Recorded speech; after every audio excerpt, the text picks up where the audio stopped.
Guys, and welcome to another video. This one is going to be about layering defenses.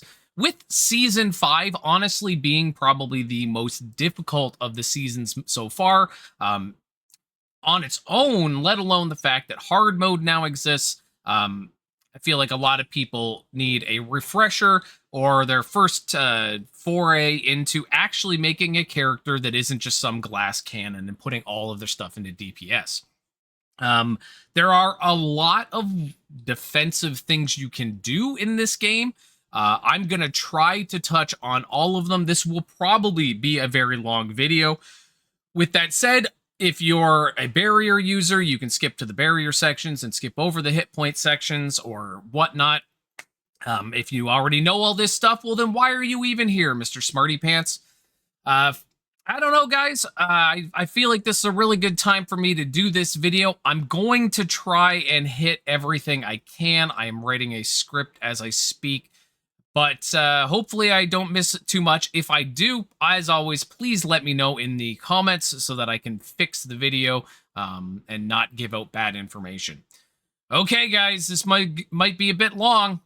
Let's get into it.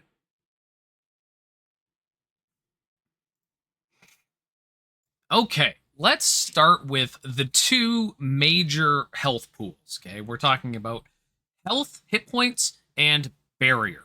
Now, typically, if you are a health build, you are going to go all in on health, and typically, if you are a barrier build, you're going to go all in on barrier. There are a few people I've seen doing hybrid ones with low life things and other stuff, but for the most part, when it comes to the hit points, or barrier, you're going to go all in on one or the other. I can't talk to the efficacy of people that are using split, and you might have a little bit of barrier as a whatchamacallit build. You might gain barrier somewhere as a hit point build. But for the most part, when you're talking about hit points, you're going to be going specifically for hit points. First, I'm going to go over the major sources of where you can get hit points. If you can see, I have about 40,000 hit points completely unbuffed right now, which I feel like is a very strong amount to have right now. Obviously, you can do with quite a bit less, and it's going to factor in everything. Having a large hit point pool isn't the end-all, be-all of survival. A lot of people focus too much on one thing, and that's why I'm making this layering defenses video. So when it comes to hit points, when you're getting hit points anywhere on the thing, if you have a choice between hit point plus and hit point percent, it is almost always going to be stronger with hit point percent. Very early in the game, hit point plus might give you a better thing, but by the end, when you're level 100 and you're trying to push, hit point percent is almost always going to be the stronger value, even if it's a smaller value, because you'll end up with such a large base health that the percent will do more than adding a little bit on the end of the base. There's a lot of really strong sources, and I'm going to try to talk about some of the major ones here as we go through. So gear obviously gets you quite a few hit points. Some of them come directly from pieces of gear, like the authority on belt can get you 13% hit point amplification, which is incredibly strong. A lot of them come with just hit points as is. 43% hit points is a lot of hit points. You can get pieces that have legendaries as the modifier, which is quite a few of the pieces has had as an option. Obviously, legendaries are harder to get, but that is something to pay attention to. Uniques can come with a large amount of hit point amplification. If you look at some of them, the example I'm going to use is the chest piece that I'm trying to get my hands on, the numbing armor, can have up to 25% hit point amplification. Hit point amplification versus percent is always going to be stronger in every case. Hit point amplification is the way to go if you're trying to get your hit points up. But high hit point values can be gained in so many places on so many things when it comes to gear that there's going to be too many to list. But there's a couple of good ones. So anytime you can get hit point amplification on gear, I believe you can get it on chest. with the 1 authority modifier. I know you can get it on belt. I think there's one that gives it on shoulders. Yes, there's one that gives it on shoulders if you take the... I think it's Cathsor that does... if your resistances are all 100, give you Chaos Res, and then you craft it, you can get hit point amplification in there as well. So that's somewhere. So your gear has a plethora of different spots to gain hit points percent, hit point amplification, and all of those are going to be really, really good when it comes to getting your hit points up. Your Zodiac has a lot as well. There are a couple of really strong nodes, depending what you're looking for. I'm not going to go through all of them, but this one here, Trained Heart, is 15% hit point amplification with your dodge disabled. Now, disabling your dodge can be detrimental, and I will talk about that when I get to the rest of the layering defenses, but I really want to talk about just specifically hit points here. Your Zodiac has hit points in so many places. Hit points here. They're basically just going to get picked up along the way. You don't really have to focus too much unless you're looking for something like this. There are a couple of the other, like, in-fighter style things that give you hit points, 15% hit points, you know, as you gain other things. If you're looking for hit points, make sure you look for those as you go through, but don't sacrifice necessarily your DPS just to get hit points unless you're really having survivability problems. The other thing in the Zodiac that is a massive source of hit points is your Zodiac stones. Almost every single Zodiac stone, with the exception of the special ones, can roll hit points. One of them can also roll hit point percent. And because the Zodiac stones don't typically give you anything really, really strong, when it comes to your Zodiac stones, every single one of your Zodiac stones should have hit points. I'm going to talk about it when I do the barrier thing. If you're running a barrier build, replace the hit points with barrier. Exactly the same problem. The other thing you can get in here when we're talking about layering defenses is element resist. It used to be very easy to get to max element resist, get to the 75%, and it's actually not too bad to even get over that 75% with certain things. But now, because of hard mode, if you are trying to really, really push hard into the end game, hard mode lowers your resistances by a lot. And in some cases, you can end up almost in the negatives if you have bad resistances when you're doing hard mode. Getting the extra resist in here is a good option. What other hit points? We got a lot of other hit point things to talk about. The Mastery is another spot that has some really strong hit point things. Again, depending on what you're looking for, obviously you would want to be going into the damage-related things, but under a couple of these, so under the Armor Enchant Mastery, you can get some hit point amplification, which is quite nice, and the Accessory can give you just some flat percent hit point, which is also nice. Somewhere else, I swear, was something that was hit point related, and I can't remember. I swear I saw something else. No, it's element resist. That's a different thing. So a good source of hit point amp in there if you're having trouble surviving. The Rune Growth Collection effect is very strong, but it is probably one of the hardest collections to gain stuff in. I only know of one player at the moment. There might be more, but I only know of one player that has it maxed out that I know, and that's Aerentide. So the collection effect for Rune Growth, every time you get another level of this, you get 2% hit points. Really good stuff. Every fifth one, you're going to get 2% hit point amp. I really strongly recommend trying to force up to 10. Getting 10 of these, while difficult, isn't that difficult, and it's worth the, 16% hit points and 4% hit point amp. And it's not something you have to worry about sacrificing anything else to get. Obviously, if you can get it all the way down to the bottom, it's significantly more, but as you go down, every stage is going to get harder to get. So it starts out every 1, then it's every 2, then it's every 3, etc., etc. Very strong in terms of hit points, lots to get in here, but it is fairly difficult to get those, especially starting out, because the cost of a level 45 rune is very high. Elixirs, the normal and rare elixirs, can also give you a nice little hit point boost if you're talking about survival. With the elixirs being easier to make this season, having a bunch of the high max hit point elixir, which gives you hit point amplification, and the high max jeez, I can't talk. Max hit point elixir gives you 14%. Now, and you can augment those and make those higher with other things in your mastery and stuff that give elixir effect. So that can be a really good boost to hit points. They are temporary, so I typically only use those on things where I know I really, really need it. So if I'm doing Void Rift, or if I'm doing Solo Descent, or if I'm really trying to push hard on some of the new hard content, doing the tier 12 maps and whatnot, I really want to make sure I get them complete because they're so hard. So that's something to pay attention to. Get over there. Orbs are a fairly decent way to get some free hit points. Again, now that they're a little more organized, the hit point orbs are under stat.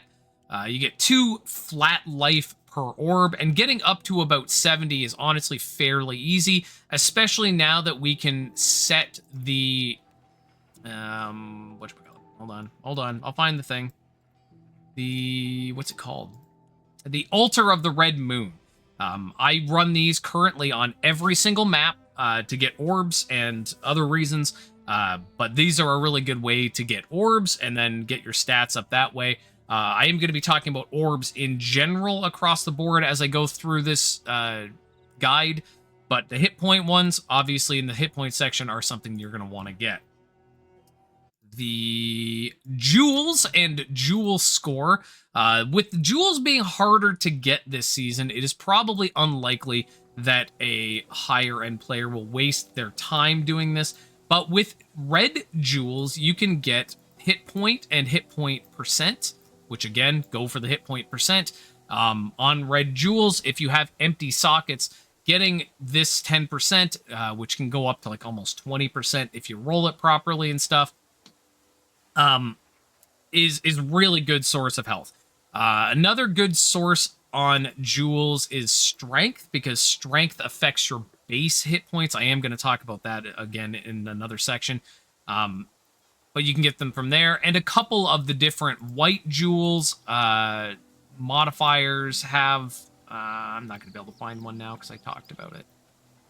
I know a couple of them have hit point on them there. So Cheap Tricks gives you some hit point percent, which is pretty nice because it gives you attack speed as well. I'm actually running this one myself right now.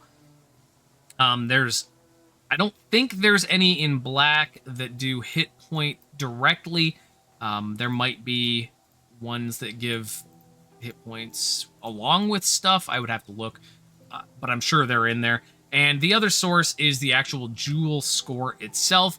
The only major one is actually the very first one. At 50 points, you get 5% hit point, which again, for 50 points, getting your jewels, it's, a nice little bonus. What do we got? The stats. So when it comes to getting strength, if you can get a lot of strength, even if you get no hit points on something, if you can get a lot of strength, you can get a lot of hit points from that. Your Zodiac shows you that for every one of these, you get like 1.5 hit points as a base. You also get some armor. So strength is a really nice option if you're a hit point player to try and get some value that way. There are a couple of other ways to get strength that I'm going to talk about in a second in a separate section, where you can stack strength to really, really high values quite easily. Your guild buff, there is a very small but minor, and you should probably have it on once you've got your guild stuff out of the way. A guild buff for hit points. It's only 12%, but why not have it active along with the rest of your guild buffs as well? There's a lot of really good in terms of defensive stuff. Again, when we're talking about layering defenses, this is the stuff I'm going to talk about. The last one is Relic and Avatars. There are a couple that give hit point boosts in conjunction with things, but when it really comes down to it, Boreal is the hit point one. Almost every single one of my build, my fourth avatar ends up being this, unless it's a barrier build. It's only 100 hit points, but it's also not, there's not many good options when it comes to your fourth avatar, because it can only go to level 15.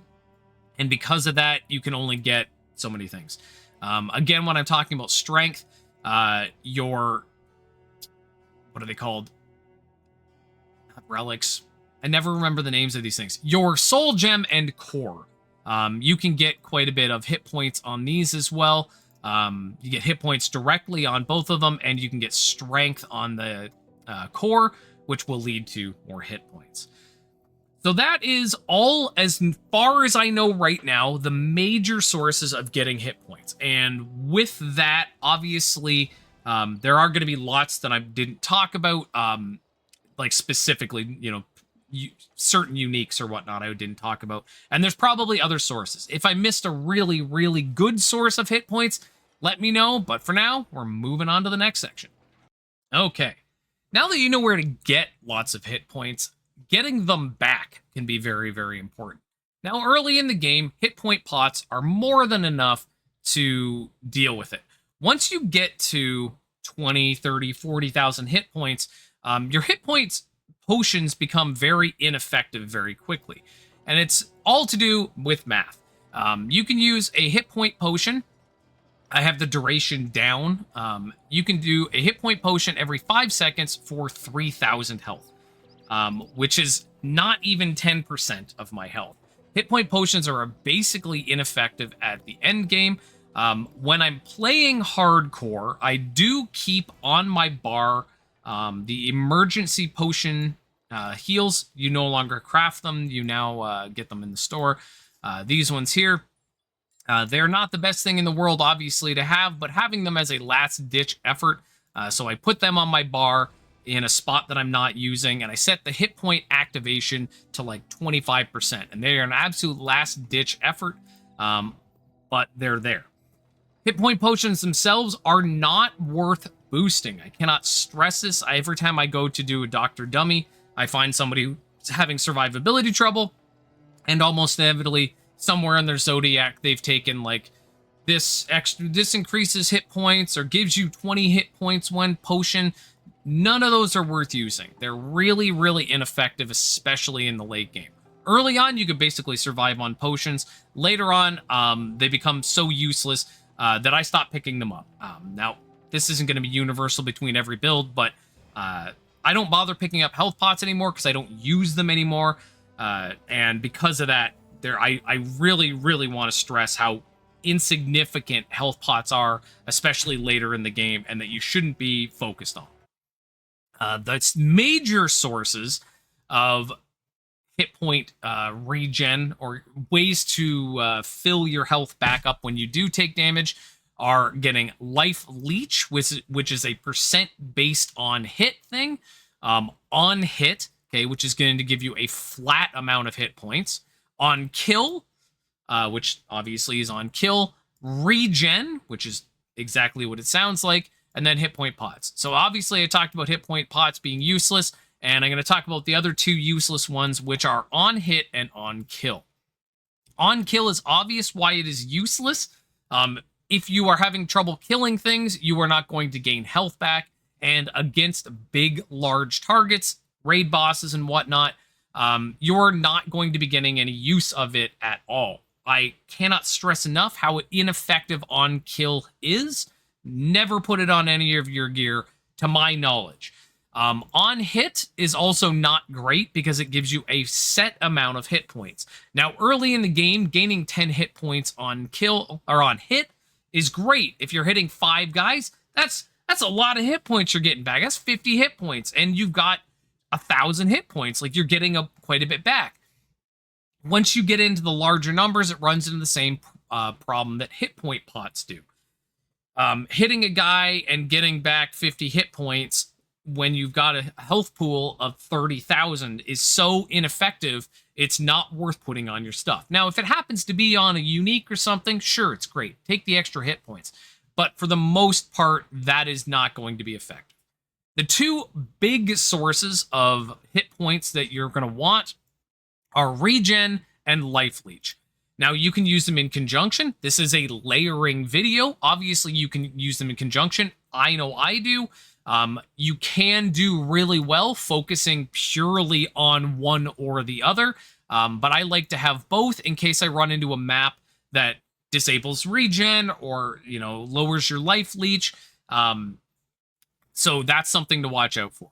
Now, when it comes to life leech, most of the time you're going to get it on weapon. I don't have any on my current weapon because I'm getting it from other sources, but a lot of the percent-based life is going to be on weapon. I actually, do I have it on my, hold on, I think maybe I have it on my Lacrima on this character. No, I don't. Putting one in your, a piece with life leech in your Lacrima is a great way to not waste a modifier on your main weapon, but getting that life leech that you want. You can get it from other sources. You can get it from quite a few uniques. Life leech is very strong. I don't think I have it on any of my gear currently, but it is very strong. A lot of players, especially archers, at least back in the day when I played archers, almost always had that hit point on thing. There is a limit to how much you can have. I do not know off the top of my head how much it is. And there's also a factor on how much it can regen over a second. You can change both of those values with modifiers, but I don't feel like they're really worth putting that much effort into. Just getting a high percent on, so does percent of your damage gives you that much health back, can be really good. And if you get enough of it, you can sometimes even overpower Reflect with it. I know currently I don't take damage from physical Reflect, even though I am a physical build, because I regen more than I take, which is really, really effective. Now, when it comes to actual regen, the effect regen, it is a passive regen, which is really nice for a bunch of reasons. If you have something like life leech, and the only way you can get life is to hit enemies, if you're in a phase where you need to be dodging a lot, you're not going to be hitting a lot, you're not going to get life back, which is why I like having regen.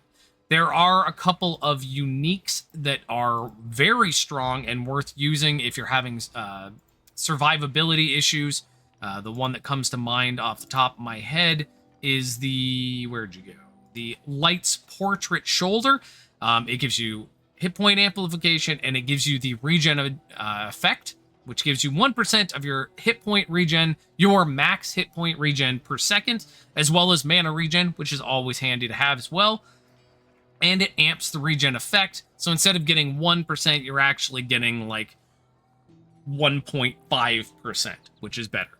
You can get this from quite a few of the uniques, and you can also get it in your Zodiac, which I'm pretty confident is where I'm getting mine right now. Yeah, regeneration. Also, regen effect, amping up will help this.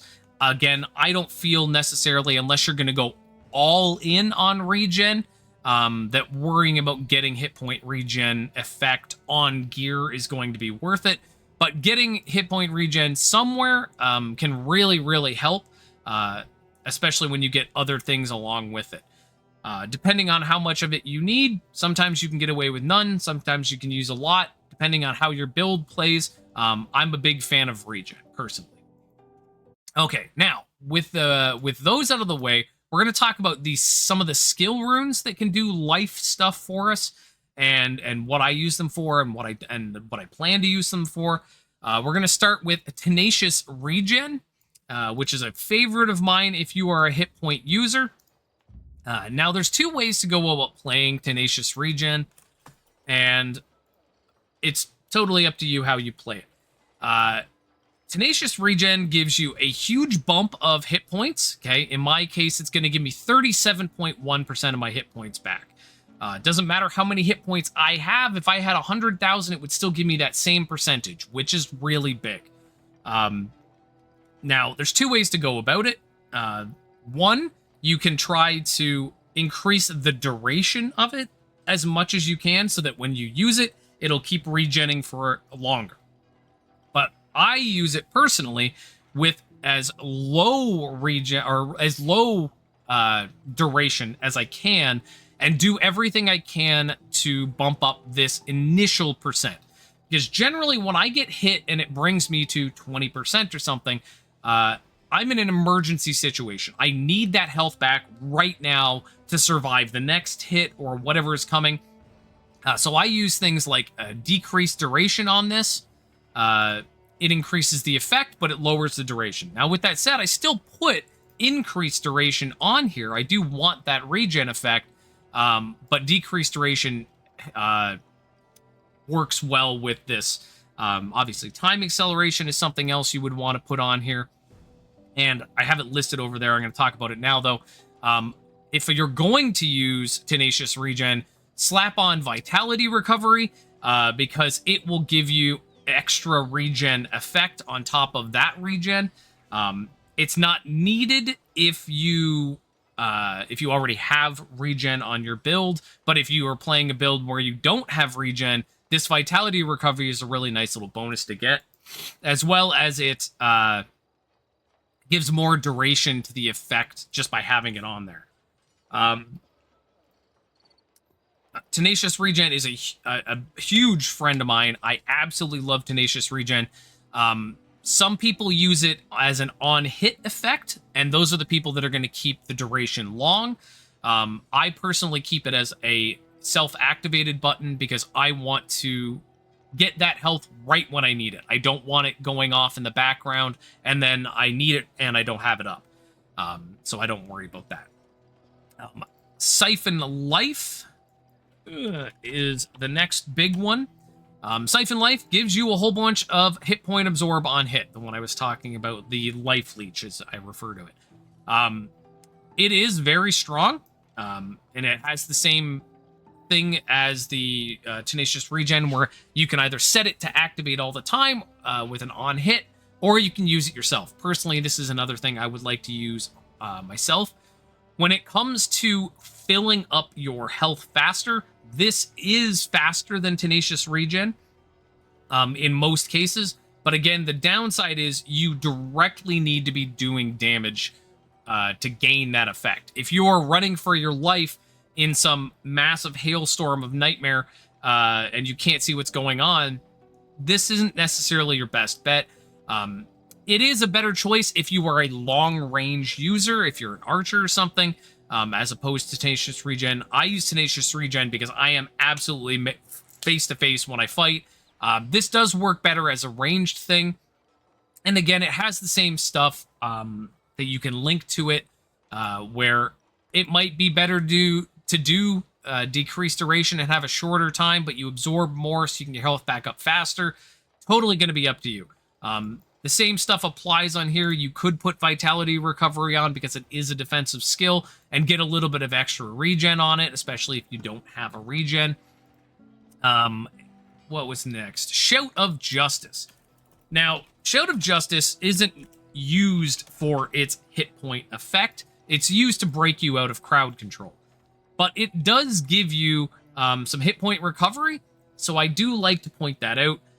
Obviously, this is not the intended effect of it, but it's nice to have that little kick. Every once in a while, you'll look and go, why the hell is my health higher than it should be? And that's why.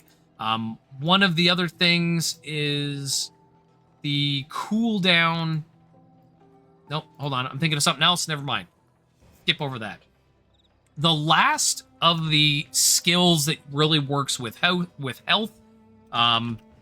is the life totem. Now, this is something I haven't set up yet. This is something I plan to use. I don't know how effective this is going to be, but for a ranged unit, I think this would work quite a bit better.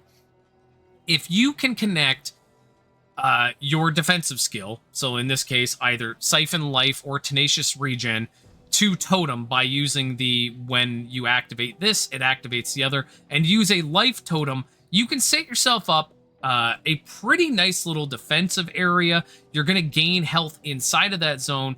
Even if the totem doesn't last long, even if you put a bunch of stuff on it, the totems, especially when you're talking about hard mode, are going to die very quickly. But if you're a ranged unit, you could set this or activate the Siphon Life or the Tenacious Regen or whatever your defensive skill is, and use the Life Totem and stand in its little pool and gain extra health. I really feel like it's going to be worth it, especially as I unlock more of the rune cast system, because I'm going to just be shifting things over here that are secondary, and I think it'll work really well over there. Outside of the 4 skill runes, there are a few link runes we're going to talk about here when it comes to health. Most of them are red. In fact, I think they're all red. Yeah, they're all red. They're all red runes. They all do the same thing. They're all going to get you health in some way. So hunger is something you start out the game early on. Not a bad thing to start with early on. Gives you a little bit of damage, gives you a little bit of hit points. This thing dies off very, very quickly for how effective it is. It doesn't end up giving you a lot of damage. It doesn't give you much in the way of other stuff. It gives you a little bit of hit points. Early on, this thing can be really strong. At max level, though, it's only giving you 26% or 26 hit points, plus an additional of attack hit when not channeling. So 52, and then another 4, so 56, which seems like a lot, and it's not bad, but I guarantee there's better ones than that. Then there is regen itself. Again, it's a way to get regen if you don't have it. This has the advantage of giving you a little bit of damage on top of the regen effect, but it is just going to give you regen effect. It's nice early on. It is something I definitely use on my melee characters, on my hardcore characters as I'm coming up through the story, but it dies off very quick, because once you can get regen, either from a unique or in your Zodiac, this more or less becomes ineffective. It gives you a little bit more regen effect, but it's not worth losing a whole link slot. You can link this to secondary skills. You cannot link it to toggles. Everybody tries to link it to Illusion Axe. You can't put it on Illusion Axe. But you could put it on a secondary skill to get that effect. The other one, regen. Oh, I already did regen. What am I talking about? Vitality recovery, I already talked about. And the last one is Grand Approach. Now, Grand Approach is spectacularly great. I absolutely love it. But it is for close range fighters. Extremely close range. If you are not going to be directly on top of your enemy, Grand Approach is going to be basically worthless. You have to be within 400 distance or less to get the damage amp. And you have to be within 200 distance or less to get the effect that you want, which is the 3% regen 3% of max hit point per second for 2 seconds. This is incredibly strong in terms of damage output, because you can get up to 45% damage amplification, as well as this, and you get some other stuff too when you awaken it. It is very, very, very strong in terms of life regen, but again, only if you are a very, very close range fighter. If you are someone who does not want to get close, I cannot recommend it because it won't be effective. But it is incredibly strong if you are a close range melee fighter. Okay, that is all of the major hit point gaining sources that I can talk about.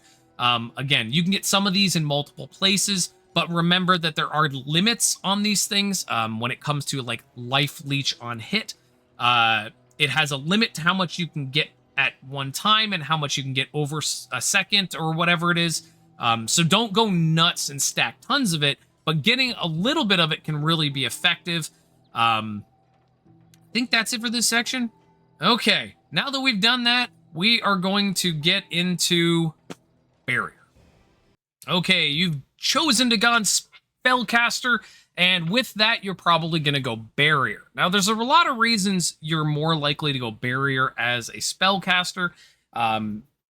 As your barrier scales on int, you're going to be using a lot of int to get your skills up anyway, as well as to get that mana.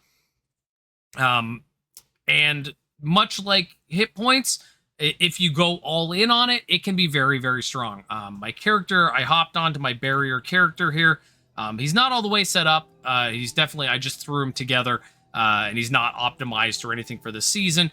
But he's 28,900 barrier unbuffed, and he's got quite a few buffs. He ends up closer to 40,000 barrier. Plus, you do have 7,000 health backup. Now, typically, you don't want to get into your health, but it is nice having that little bit of chunk of health in case your barrier does fall.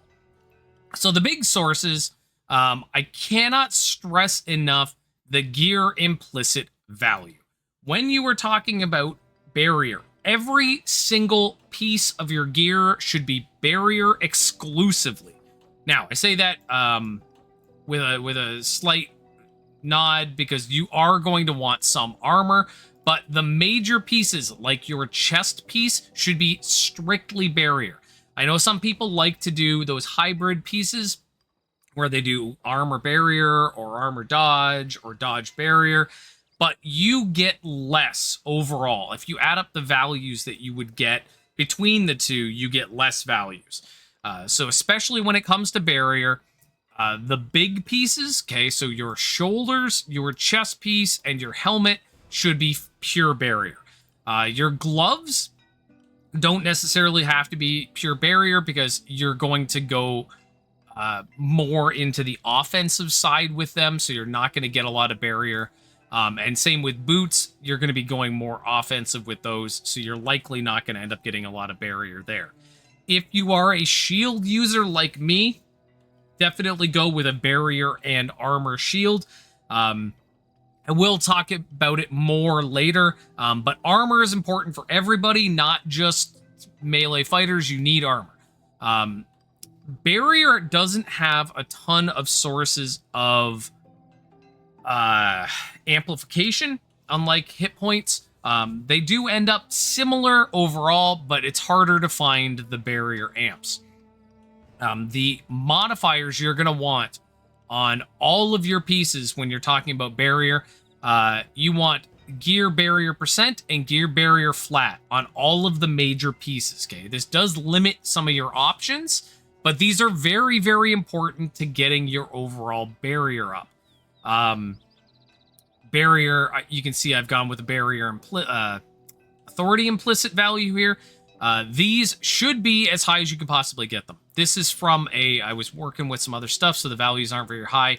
But you want gear armor, gear barrier on every single one of the major pieces. You can see that I have it on all of the three major ones, the helmet, shoulders, and chest. And I also have it on my shield, which has barrier as well. These are where most of your barrier is going to come from. It's very, very important to get these as high as you possibly can on your chest piece and your shoulders and your helmet. If you can get some on your gloves and your boots, that's great. There are very few sources outside of that of barrier, aside from the legendaries.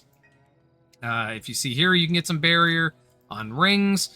They are obviously not ideal because you'd rather get offensive things on those, but the legendaries are important. The only one that matters a lot is the gear barrier legendary on your chest piece. It will make a massive difference to your overall barrier. It is very, very important to get. If you can get it on the shoulders and the helmet as well, that's great, but the chest piece is almost required when you're talking about barrier. What do we have? So the gear itself obviously can have barrier modifiers. I don't think I have any that actually have it on this current setup, but you can get barrier through... Yeah, I don't think I have any.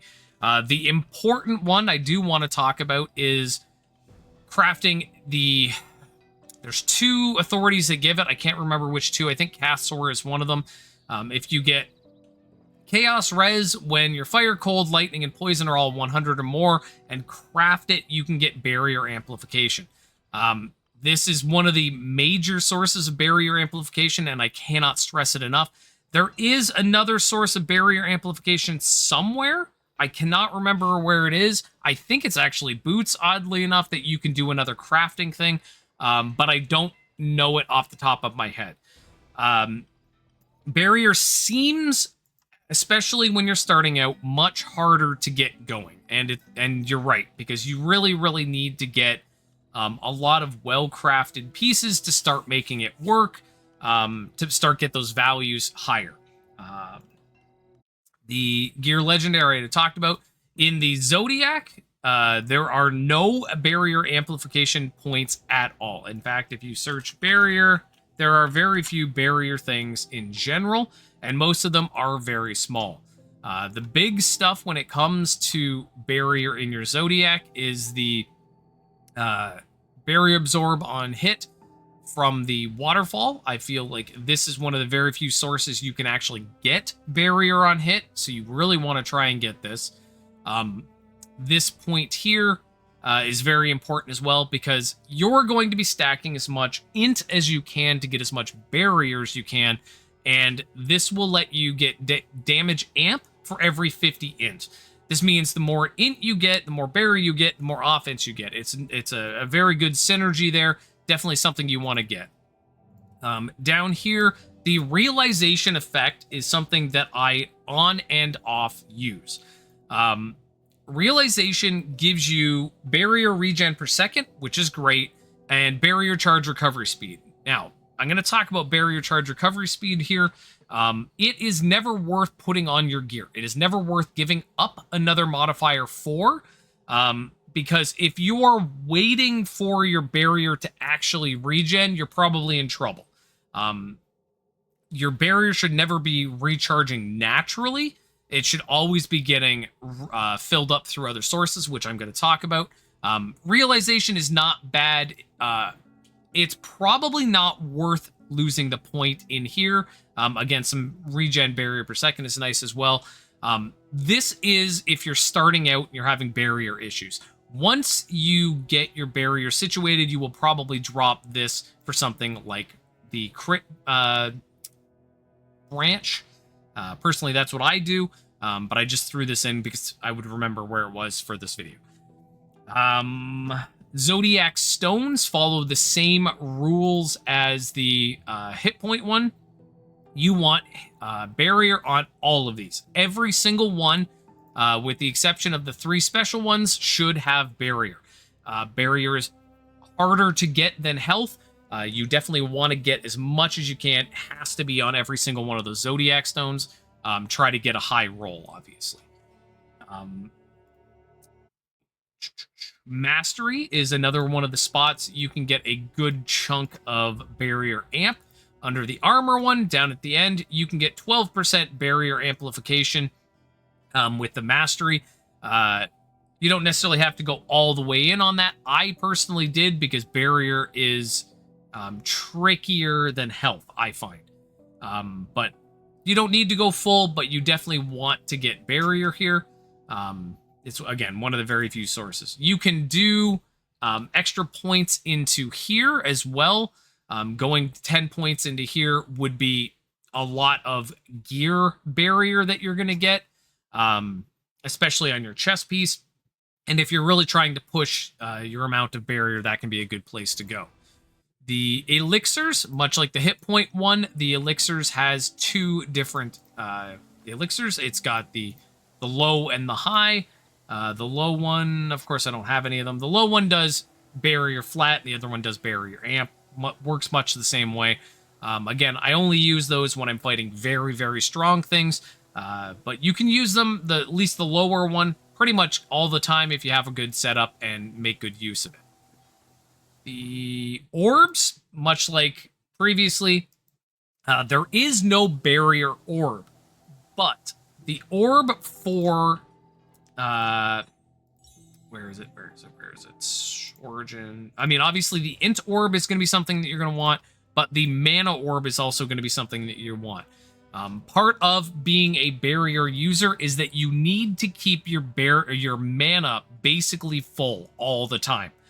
It's going to be very hard to do initially. You're probably going to have your mana down at the bottom, and you're going to have trouble regenning your barrier because of it, and I will explain why in a second. But the more mana you can get, the better. That doesn't mean you should take mana on stats, but having a lot of mana means that each skill you use uses a less percent of that. We're going to talk about mana conservation in a minute as well, though. The jewels and the jewel score. Much like the hit point ones, there are barrier jewels. They are blue, completely shockingly, and you can get barrier on them. Obviously, you're going to want the same thing, not the flat barrier. You were going to want the percent barrier. Tier 3, get it up as high as you can. They are a pretty good source early on. There's also important to mention that there's resource cost dampen in here as well, because again, you're going to need your mana to stay nice and high.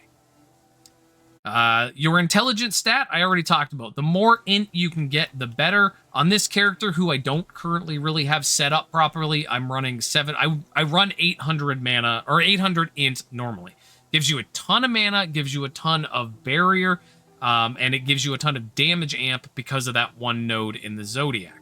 They all work really well together. The one thing that you do need to pay attention to is making sure that you have enough strength to use your strength skills, and then the rest, so every 50, if I couldn't, so here again, I've made a mistake because I threw this together very quickly. I would normally stop at 700. If I can't get to 750, I would stop at 700, and I put that extra into Dex, because I seem to have slight trouble with hit rate. Yeah, I'm at 23,000 spell hit rate, and that's not enough at the high end, so I would be getting some misses. So I try to shunt any extra into Dex so that I can make sure I have my hit. You can also supplement that with Zodiac Stones and other things, but that's something to pay attention to. Last is the Relic and Avatars. Is the Aquila Avatar at level, I always use it as my level 15, can give you a bit of barrier. If you really want to get nuts, if you're worried about it, you can go all the way in on Aquila and get more barrier and barrier recharge time stuff. It'll give you a lot of survivability. And the other one that I find is important is Avatar of Vesper, because it'll give you quite a bit of int. Again, percent-based int is going to be better because we're going to be stacking a lot of int anyway. So those can help your barrier stay nice and high. Obviously, your stones, whatever they're called, artifacts, I think they're called. Your soul gem and core should be barrier and int. Obviously, again, like the other ones, you can get barrier as a modifier on here. I don't currently have it, but if you can, you should get it. So those are all the major sources of barrier in the game. Again, I might have missed some, but those are them. There is no guild buff for barrier. You can take the hit point one if you want, but it's not going to do much because you have such a small pool of hit points. Getting 10% of that isn't going to be nearly as much as getting like 10% of your barrier. You can use it if you want, but it's not particularly helpful. And barrier regen time, I already talked about, is basically useless. You're going to be filling your barrier through other sources. If you're waiting for your barrier to charge, you're probably in trouble. Some important runes here are Pantheon, Cold Armor, and then much like the hit point one I talked about, I would use at a later date Protection Totem. I'm going to talk about those now.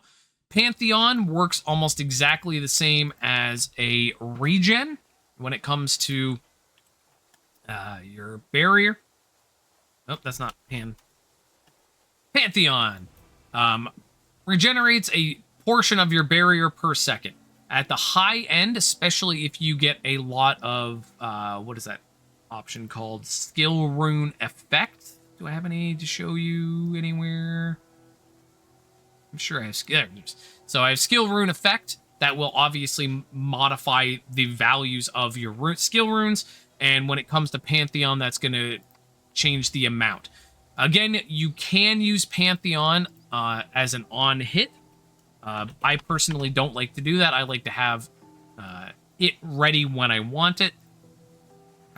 You can get this percent very high very quickly, and when you do, you can heal basically your full health. So like even just it at legendary, so 30% of your max barrier per second. So in 3 seconds you would have full barrier, and that's with no other modifiers on it, no additive like decreased durations or anything. So it's very strong. Cold armor is a toggle that directly affects your barrier. Again, it just gives you barrier, and it also gives you the ability to set some output with it, because you can link things to it that will cause it to do stuff for you when enemies hit you. It's got chilled chance. You can put freeze chance on there as well to help enemies stop, because I am going to talk about the effect of crowd control in relation to layering defenses. So that's another good one. And then I talked about the protection totem. Man, I can't type. Protection totem. The protection totem works the same as the life totem. It regens barrier. Again, on its own, I don't feel it's particularly good, but when used in conjunction with the activate on defensive skill, you can link it to your Pantheon and then have this go off as well, and you can regen a lot very, very quickly, even if this only stays up for a second or two. When it comes to link runes, there are some very, very, very important ones. Overflowing energy, I cannot stress enough how you should have 2 copies of this. Do not use 1 copy and share it between them. You are not going to get the effect twice. Use 2 copies. The damage amplification gets really high, which is great, and you get a ton of barrier regen. The important fact here, and I've already talked about this, is it only happens when your barrier percent is less than your mana. If your mana and barrier are both maximized, that's great, because then you're getting the effect of this, and then when you take hits, it'll regen it back up, and you'll be back to doing the damage. These are incredibly, incredibly strong in this build. I cannot stress them enough. The other one is Barrier Absorb, which I don't personally care for. I've tried it in other times, and now I can't find it. Barrier Absorb is exactly what it sounds like. It's something you can use in the meantime until you get overflowing energy, which can be kind of difficult to get. It doesn't do great damage on spell. It doesn't do great absorption, but it's definitely something you can use. And even if you are having major trouble getting barrier, slapping this on one of your 2 skills can help get your barrier up quickly. Readiness is something that I personally don't care for. I've tried it and I don't feel it's particularly effective.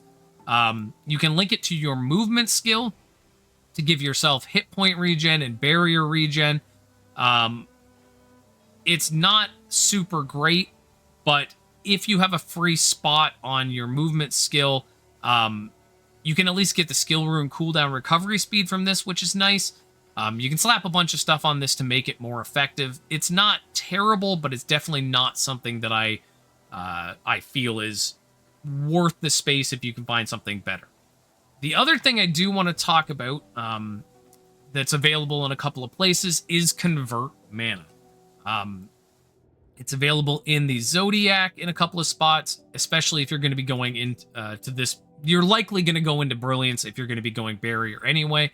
But Convert Mana is really nice. It will use your health to keep your mana full. This can solve a huge amount of problems with mana control later. Personally, I don't need it. The way I had mine set up, I was fine. But convert mana is something that is very strong. You can get it through here. You can get it through, I think there's 2 different uniques that have it. I know the one is a belt. Gain it as belt will give you convert mana, which again, who cares about your health? You'd rather have your mana full so that your barrier regens. So this could be a good choice. The other way to keep your mana up, and there's a couple of things you can do, using the blue stones to keep your mana regen, your mana cost down, sorry. You can get on your boots and authority. My god, I can't click the right buttons. You can get on your boots an authority that is mana cost reduction. Gloves have an implicit that's a mana cost reduction. Shoulders have a implicit that is mana cost reduction. Your belt is definitely a good source of mana cost. Peddler's Potion Belt has a -7 cost. It can be hard to get, but you can craft a version of it that is nearly the same. I don't think I actually have it on me to show you, but you can craft a version that is -7. I will talk about that belt in my mana conservation video, which I'm going to be doing soon as well. So keeping your mana up is important. So what I typically do is I set my mana potion activation level to 99%. The second it drops below 100%, use a mana potion. Get your mana potion cooldown time down as low as you can. So this will always be going off and your mana will always be full. You will burn through mana pots like crazy, but they're dirt cheap and you should just be picking them up anyway. There are some stuff in the mastery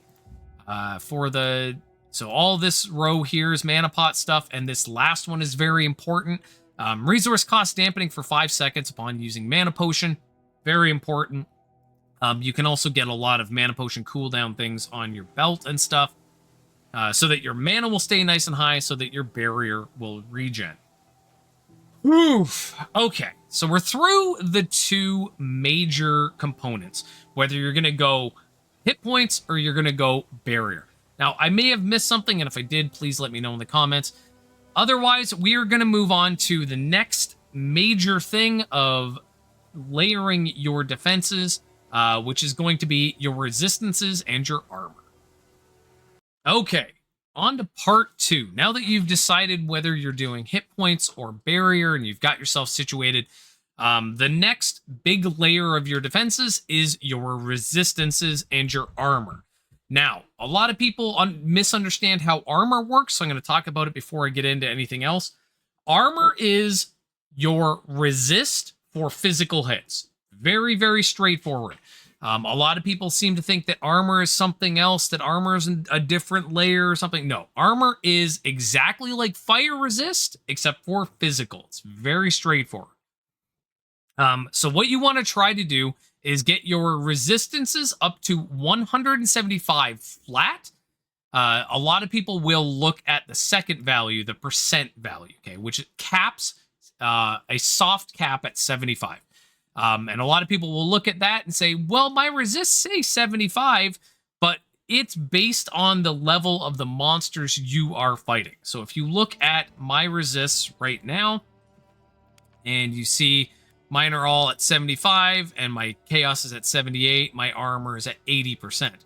But if I go to max level, okay, monster level 165, stop attacking things. You can see that my resists are no longer capped, that this value is no longer capped. And same with my armor, that is not capped. So that's something to keep in mind, that when you're in town, the info is based on if you were fighting level 100 monsters. I think this is a really confusing way that they have put this, but that's what that means. So your resistances, you need to get them up to about 175 to have it capped at monster level 160. Or 165, sorry, the current cap. So that's one of the things. You want to get your chaos, same, up to 1. Chaos is much harder to get. I am going to talk about some of the other ways you can get it up. So we're going to talk about the ways to get your resistances. Now, Almost all your resistances are going to come from your gear. Your chest piece has a much higher value. So if you get lightning on your chest as opposed to your gloves, you're going to get way more of it. And typically, you should be using your chest piece to fill out as many of your resistances as you can, especially the hard to get one.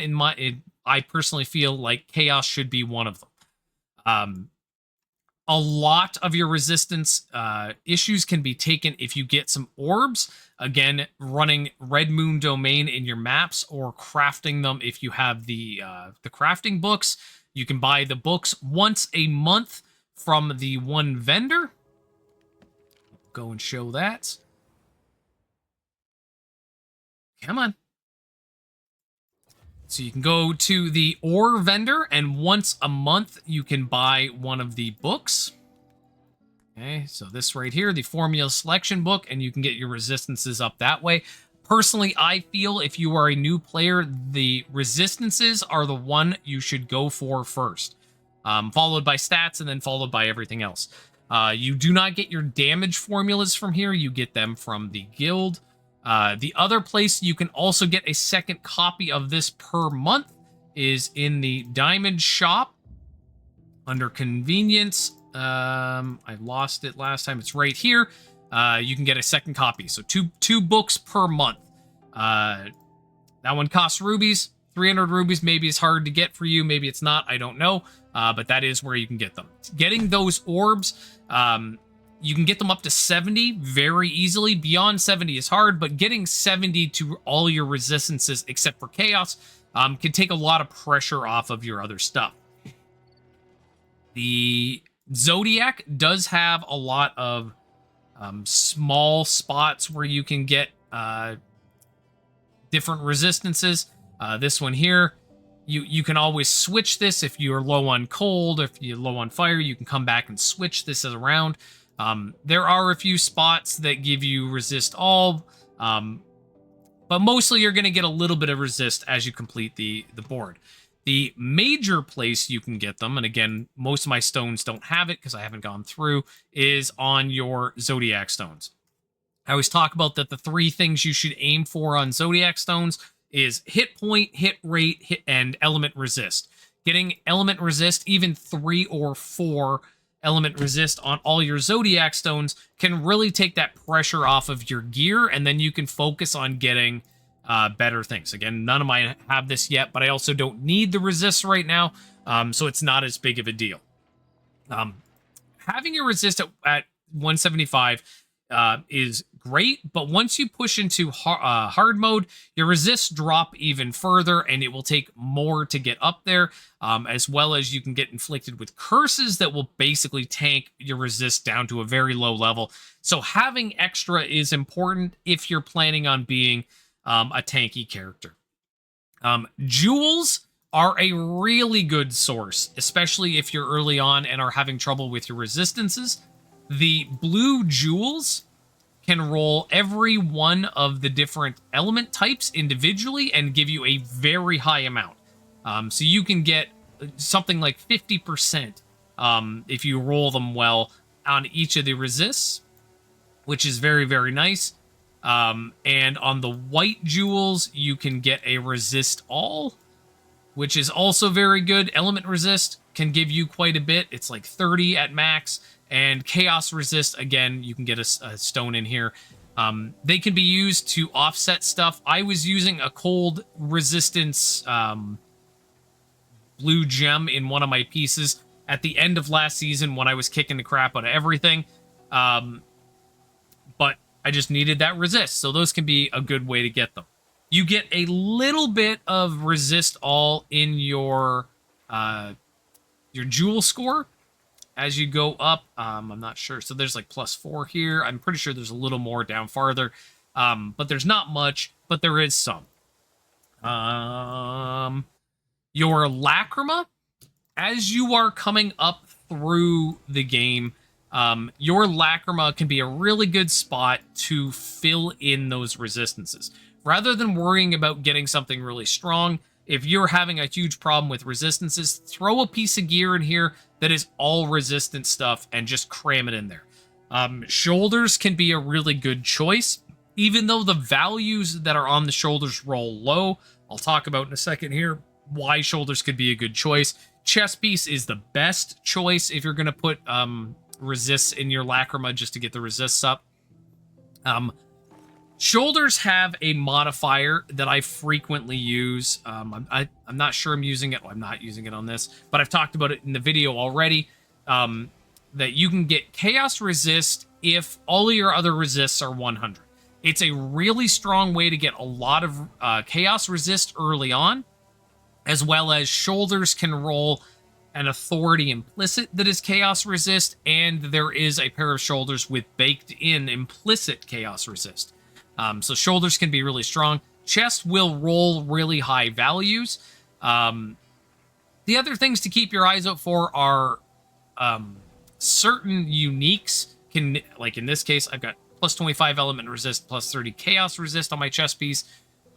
It saves me having to worry about getting resistances elsewhere. I don't think I have much in the way of resist actually on my gear at all, because I've got it through my orbs and through other sources.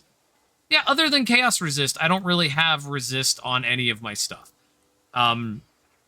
Getting your resist up is very, very important. And it's not something to be overlooked. A lot of people, when they ask for my help and they say that they're dying, the first thing I check is the resistances. If your resistances aren't capped, even 1 or 2% translate. Somebody talked about it, and I don't know the math behind it, but like 1% less resist equals 6% more damage that you're taking. So you really want to make sure that your resists are all at 75 or over 175, so that they're 75 at the high levels. There is 2 seals that you can run. I'm actually running both of them currently. Seal of Element Resist gives you a lot of element resist, especially early on. It can be a great defensive help. And Seal of Chaos Resist, which is much, much harder to get, but is very good for Chaos Resist as well.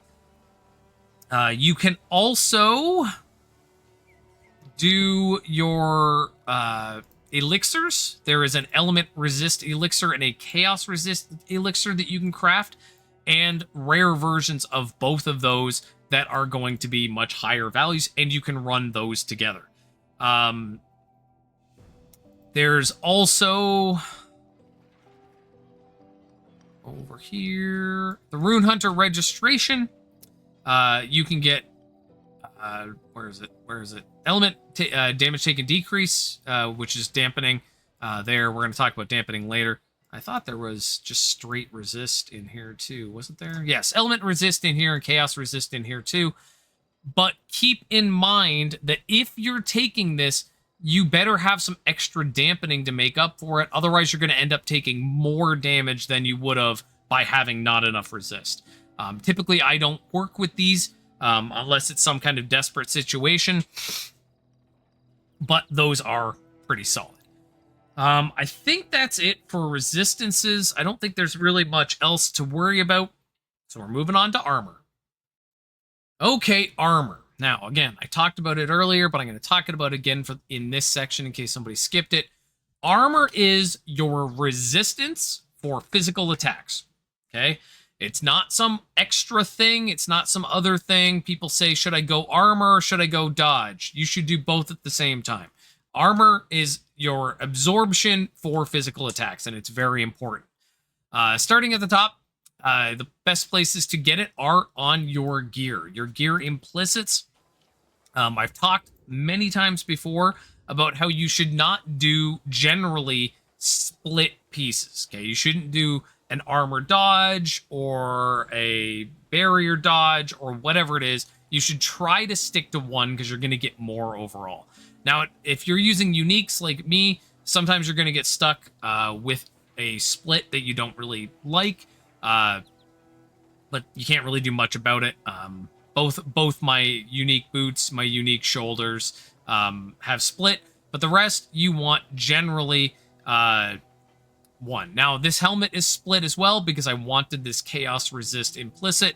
When I get to my new helmet, I won't have that, so it's going to be a straight armor helmet. Armor is very easy to get lots of from one source. If you look at something like my shield, like I've got 3,900 or 3,100, almost 3,200 armor from the shield. And that's really good. Getting as much from that as you can. Make sure you quality your gear because it's going to affect that number. You need about 100,000 armor to cap at 65 or 165. Obviously, that changes depending on the modifiers on the maps and the difficulty you're doing and whatnot, but that's about what you need. Now, you don't need to have that all the time, and I'm going to talk about having lower, because my main character only has about 20,000 armor, and he is capped, but I'll talk about that later. We're going to talk about the sources of armor still. So the gear options, so on your pieces, you can get, just like the barrier in the last section, you could get modifiers that directly affect the armor. If you're going to do it, chest piece is one of the best places. It's going to affect the armor the most. Things like your gloves, your boots are not going to give you a lot. But between them all, you should be able to get what you want. Again, sometimes you're going to end up with a piece that is split, and there's nothing wrong with being like I'm a hit point strength user, and I've got a little bit of barrier. Nothing wrong with a little bit of barrier. It can take some of the smaller hits and absorb them. It's not a big deal. But it's not something you want to focus on. Armor is, you get a lot from your stats. You get a lot from your stats. Your strength will give you huge boost to the rest of your armor. If you're going to be a strength user like me, you're going to be stacking a ton of this. I'd put as many as I possibly can in here. I only put enough dexterity to get myself to the hit cap, and then everything else goes into strength because it gives me both armor and hit points. Orbs, much like the other orbs, the orbs for this are very good because you can get two things. You can get the strength orb and you can get the armor orb itself, both of which are going to directly affect your armor. Very easy to get your armor up. Not so easy if you are a mage. You may have to go to a piece or two that are strictly armor and really stack the armor on that piece just so you can get it up. But that's another good spot to get it from orbs. The armor elixir, as I've talked about with all the other things, there are two armor elixirs, the low and the high. One gives percent, one gives amp. Very strong stuff. Jewels is another great source of armor in that you can do one of two things. The red jewels can either give you directly strength, which will affect your armor, or you can go with armor. If you're going to go with armor percent as opposed to armor. It's almost always going to be better. Not that I would recommend doing this, because you can get better jewels, but if you're having trouble with physical hits and getting killed, jewels can be a nice a way to offset that. When it comes to skills and stuff for this is where armor really shines. First and foremost, absolutely king of the armor is Shout of Provocation. Shout of Provocation is a shout, oddly enough, that gives you a huge boost to your armor. With my other character, I've got it to like almost 200% or something. Armor amplification, it's ridiculous. So even though my armor is 20,000, I go to nearly 120,000 when I activate Shout of Provocation. You can use it manually, but then you have to keep activating it. The best option to do, if you can, is to link Shout of Provocation to your movement skill with the buff activation upon using movement skill, and then use your Shout of Provocation every time you move. I like to turn on the one skill in the options down here at the bottom of accessibility. No, it's not accessibility. Is it display? It's display. I like to turn this toggle on right here. And when your Shout of Provocation is ready to be used again, which means you don't have it up, a little icon of it will appear below your character. It's really nice for keeping that up if you have an armor issue. That way you're never without it. And getting the cooldown down to a point where it can stay up full time. So like right now, the cooldown's 5.2 and the shout duration is 3.8. If you get the other, where I don't even know where it is, the green, the time acceleration or whatever it is, if you put that on there, you can get them so that they're the same, and it's got full uptime every time you use your movement skill, which is really, really nice. I can't stress this enough for builds that are low armor, so mages and archers. That way you can stack other stuff and still get your defense, your armor to a reasonable place. Seal of Defense is another one that you can use. I used it early on in hardcore mode. Seal of Defense, if you can get it, it's a guild only. Will give you armor, oddly enough. I don't know why they didn't just call it Seal of Armor. All the other ones are Seal of whatever. But anyways, you can get quite a bit of armor from that. And it's just a toggle. You turn it on. You don't have to worry about it. If you get your jewel score up to the point where you can use 2 toggles, you could be running this and still the element resist or the chaos resist and really cover all your bases. I don't use this anymore because my armors are taken care of other ways, but that is an option. Enduring Pain is something that I don't typically run anymore because I don't feel like it's particularly effective, but early on it can be a help. It is a thing that gives you armor per stack as you do stuff, and then the last one hit you take helps your melee damage. It can be good if you don't have any other toggles to put on. I'm not sure how well it's going to... If I'm going to end up running it late game now that I have more spots on the Runecast board. But that is something that you can think about. Again, not super great, but not terrible either. Bulwark of Protection is something I'm going to talk about in the dampening section as well. It is a defensive toggle that will give you armor, element resist, and damage taken dampening. It is a very strong defensive skill. Getting its cooldown way down and its duration, you can get them very, very close, so you have a lot of uptime with this. It's a really good toggle to have, depending on if you have life leech from other sources and you don't want to use tenacious regen or the siphon life. Bulwark of Protection is something that I was using on hardcore mode, and I will continue to use on this mode once I get myself set up with the new rune board system.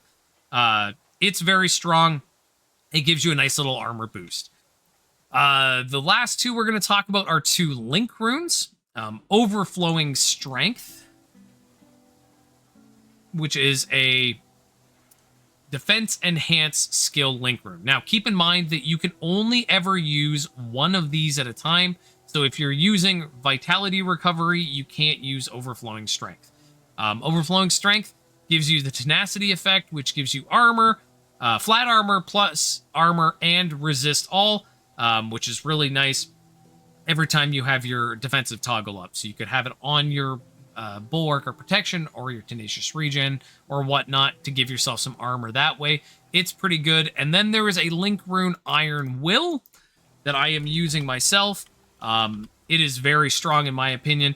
It will give you a lot of melee damage, amplification, and armor per 100 hit points. So you can get up to 2,880 armor from having that on there. Which is really, really nice, and a lot of damage amp as well. Well, not a lot. It's 18%. It's pretty solid. If you're trying to be a defensive player, Iron Will is definitely something I would recommend. Okay, so now we've talked about the resistances at their base, but I want to talk about a little bit about going over the soft cap. A lot of these things, you can go past 75%. If you look at my character, I am over 2 of them. I've got 78% on Chaos Resistant, 80% on Armor. There are a lot of different ways to gain these things through charms, through unique, and through your zodiac. I'm not going to bother going through them, but these are very strong, especially if you can get the helmet, the preservation of reason. You can get your resistances up to 90%, which is very, very strong. Overall, that's the bulk of layer 2, is make sure you've got your hit points and stuff. Make sure you've got your resistances and your armor situated. Now, again, keep in mind if you're using things that activate in battle, like Shout of Provocation or whatnot, go into the training area. Make sure you set it to 165 so that you can see what it's going to be like at the absolute hardest stuff. So change that with the gear up here, enemy level, so you can see that me currently, I'm missing a little bit of armor, and I'm missing a little bit of chaos res without my buffs on. I don't think the armor gets taken care of. No, the armor's just a bit low until I use my movement skill, and then it goes up to 200,000. So those are how you worry about your second layer of defense. So your health and your barrier is your first. Resistances are next. There is so much more to this. We are going to keep going. Layering is really important. This is going to be a long video, but let's get through this thing. Okay, I forgot one. I'm glad I'm doing this with chat because they caught me. There is another melee attack link that is not particularly bad, especially starting out, called Tenacity. Now, I get my Tenacity effect elsewhere, but if you don't have Tenacity effect and you do feel that your resistances and your armor are low, using this on one of your skills can be really effective. It does have some decent damage overall, and you get the Tenacity effect, which is armor percent, and element resist. You can get Tenacity elsewhere in the Zodiac, which is what I've got. But that is a link rune that does do armor stuff. So I wanted to come back and put it in. Hey, Future Mike here. I wanted to come back. I completely forgot about this, and I probably will miss more runes and stuff. This is a good rune if you are a barrier user and having trouble getting your armor up. The Promised Protection link rune is really solid for getting a lot of armor. It can give you up to 10% of your barrier as armor, up to 3,600 armor, which can be quite a bit of armor. You link it to a defense rune, so whatever you happen to be using, probably I can't remember what it's called, the barrier one, but you can link this to it and get yourself a nice armor boost as well, if you find that you're having trouble with your armor. Okay, Future Mike here again. Something I forgot to talk about, I'm sure, earlier in the video, where you can raise the soft cap of resistances by getting more increased resistance. But this one confuses people. You can do the same with armor. If you get armor damage decrease limit, okay, what that means is that now instead of going to 75% armor, you can go to 80% max armor. Works the same with elements, works the same with chaos. It's just worded strange, and I wanted to put that in there because that does confuse some people. Look at this distinguished gentleman. Yes.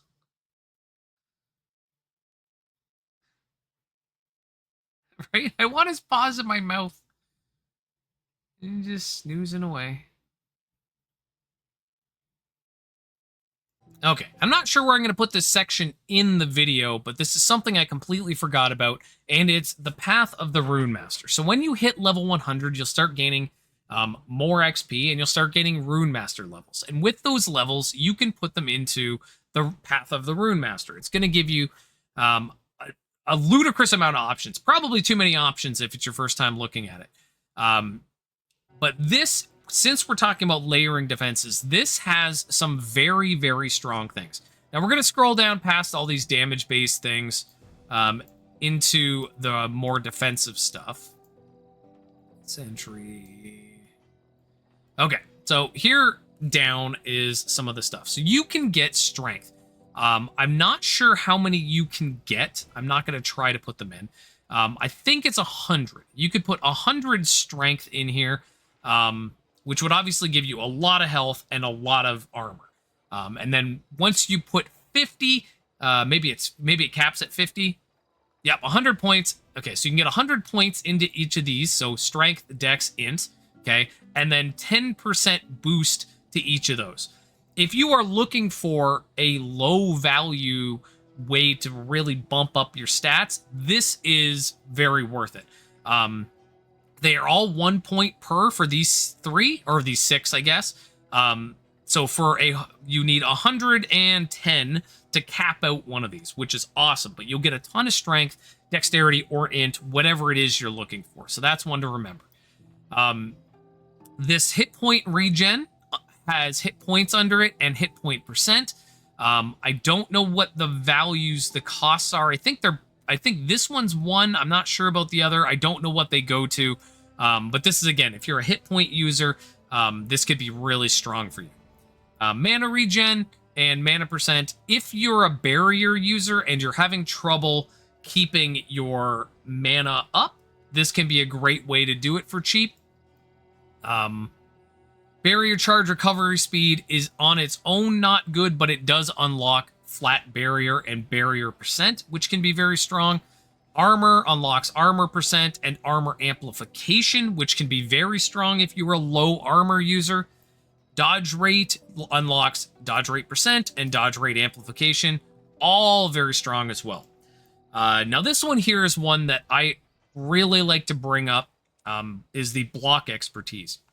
Because this gives you block expertise even if you are not using a weapon that can block.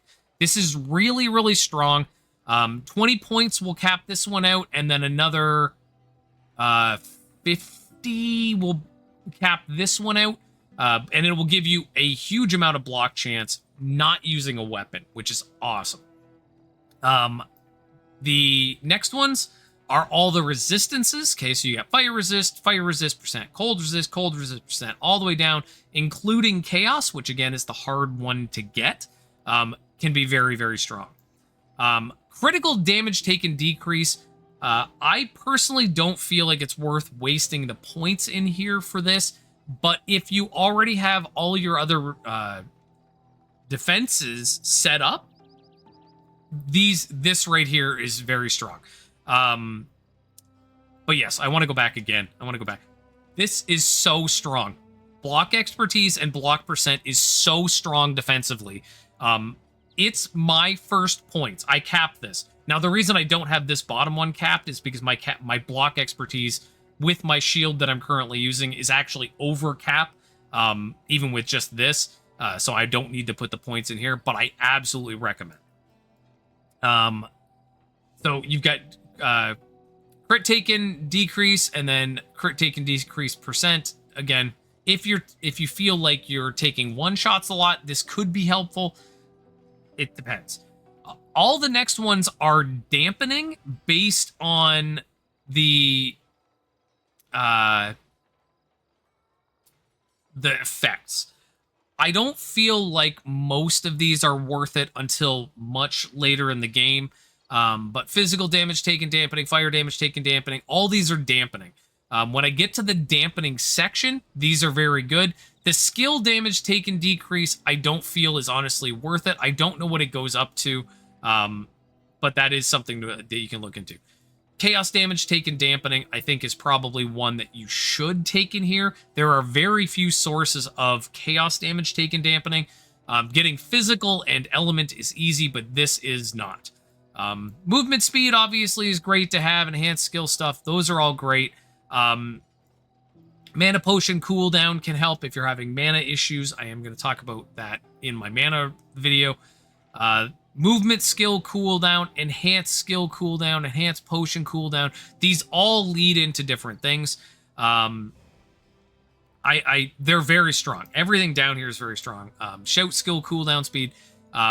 There's so much in here, and it's going to be hard to choose what to choose when it comes to that section, because it's something that has everything. It depends what you need. If you're really, really stuck, taking some of the resistances in there is a great idea. Keep in mind that you can't reset each point manually, and you have to reset the whole thing, and the price goes up every time you use it. So try not to make bad decisions, which, I mean, that's just general, but that's something you should definitely try to really think about when you're doing the Runemaster. Okay, again, I don't know where I'm going to put this in the video, but I'm going to move on to the next section, which is going to be something. Okay, let's talk part 3. And we're going to talk about dampening. Now, for what it's worth, dampening is still effectively the same kind of layer of defense as your resistances. It's separate, but it works on the same kind of level. The more dampening you have, the less damage you will take per hit.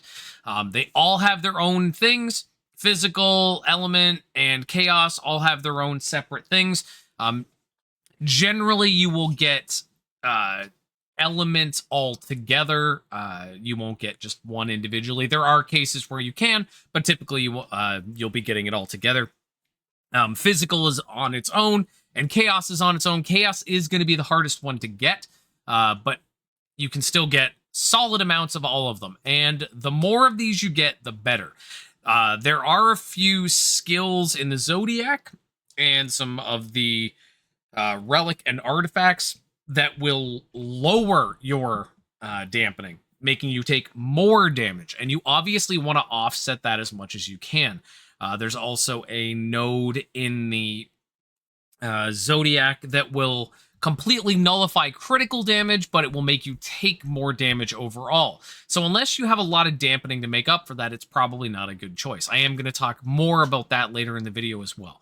But for now, dampening is fairly important to get, and there's a lot of ways to get it. Some builds are going to have a lot easier time getting it than others, but I'm going to try to talk about a few of the major sources of where you can get dampening that are good. One of the best ones, at least starting out early in the game, especially if you're playing hardcore, is up here in Zodiac 5 Lightning, down at the end, called Group Defense. 12% damage taken decrease. It is a lot of points to get to, but I absolutely use it when I play hardcore until I can get my dampening up in other sources. There are other places in the Zodiac where you can get dampening. Most of them aren't nearly as good. So when it comes to it, I feel like if you feel that you're really struggling in terms of survivability, this is a really good fix, especially early on. The next part is the Mastery, another fairly easy one to get up. The Armor Mastery, down at the bottom, has damage taken dampening, and this, when it says damage taken dampening, it affects all of the different types. Just like Group Defense does, it affects element, chaos, and physical, so that's something you really want to get. Even a few points into here can get you to like 6 or 7% dampening, and unless you have a lot of dampening, where I do, I've got enough that I can move to something else. This isn't something I very much stress for players that are having survivability issues right here. When we go to the next one, now next is where the bulk of your dampening will typically come from, is going to be from one of 3 places on your gear, not including the uniques, which I am going to talk about separately, on your shield, your chest, and your boots. On your shield, it can roll as an implicit or a built-in value. Any shield can roll it. If you look at the option chances, you go down, it says decrease element damage taken. Now, it's not actually element damage. This is a typo. It is, in fact, all damage types, so physical, chaos, and element. I don't know why they haven't fixed this yet. I have reported it, but they still haven't fixed it. It is all of the types, so it is a very strong amount. You can see here, even at tier 10, you're getting a 9.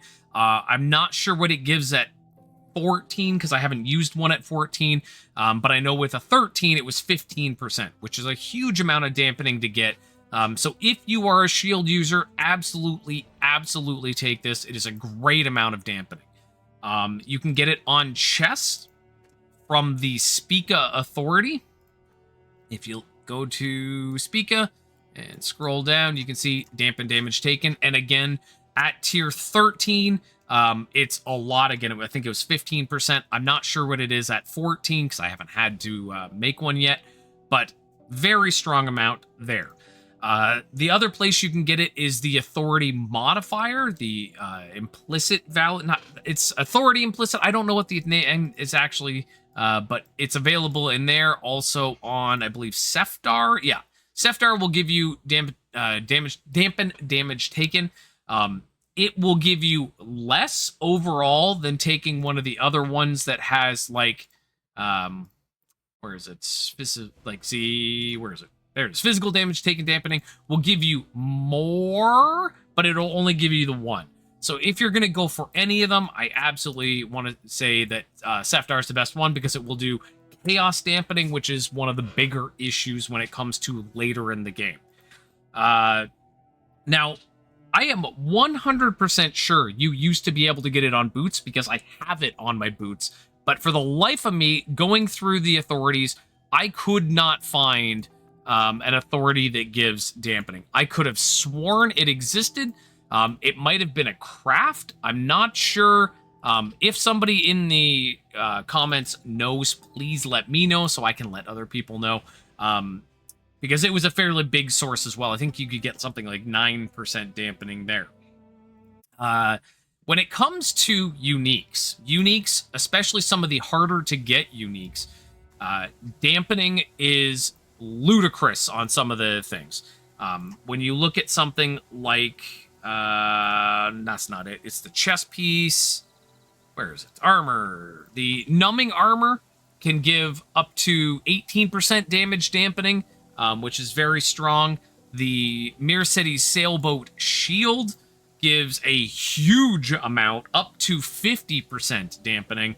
The Seftar's halter necklace is another one that gives a huge amount of damage dampening, up to 30% damage taken decrease. There are tons of these out there. Sometimes they don't have particularly great stats, but the dampening can make up for that in a lot of cases. I'm sure I've missed some other really good ones. If I did and you really want to yell at me about it, please do in the comments so that other people can see that there are good ones out there.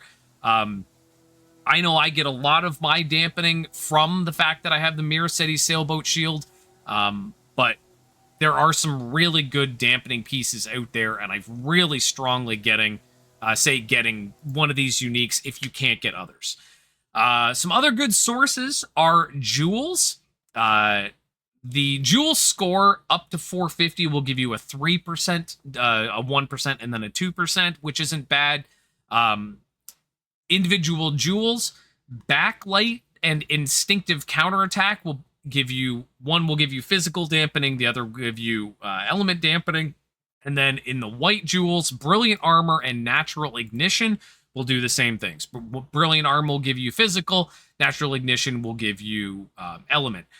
I used to run both of these, or all four of these, sorry, when I was coming up through hardcore mode to make sure that I could survive.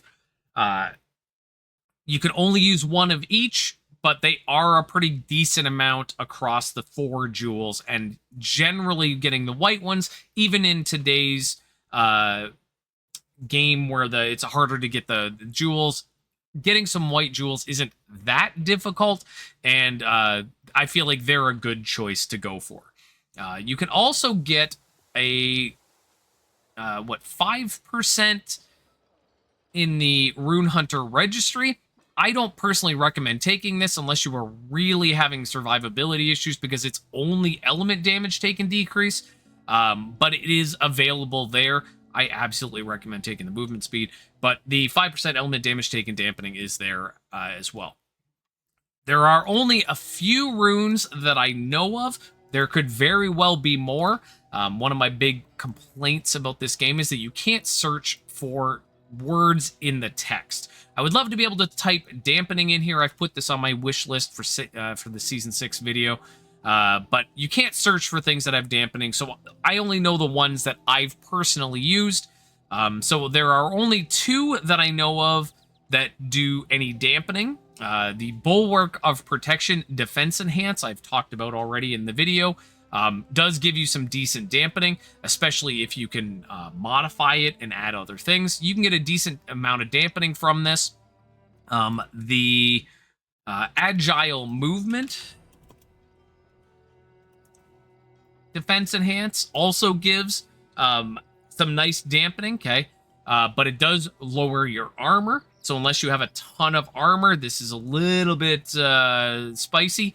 It's generally more for dodge-based builds, but it can definitely be used on other builds if you're having really low dampening issues. And there's only one link rune that I know of that really does anything for dampening, and that is Fighting Spirit. Every stack will give you physical damage taken per stack, or dampening per stack, and if you awaken it with the... I thought if you awoken it... Am I thinking of the wrong thing? I could have sworn that you got it...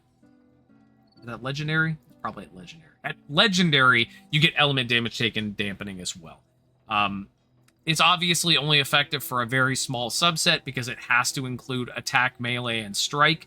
But for those people that are using that, it is, I personally am still using it. It is really good for dampening. So overall, dampening is very, very important. And typically when people talk to me about having survivability issues, it's not that their hit points are bad or anything. It's that they don't have any dampening.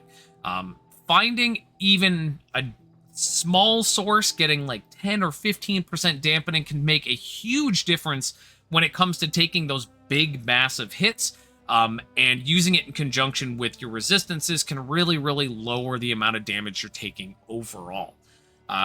Again, I probably missed a ton of things because it's such a rich thing, and especially with the hard mode in this season, dampening is that much more important. I see a lot more people running shields and stuff. So that's dampening. We're going to move on to the next section, which is block and dodge. Okay, Future Mike here again. This is something I wanted to talk about in regards to dampening.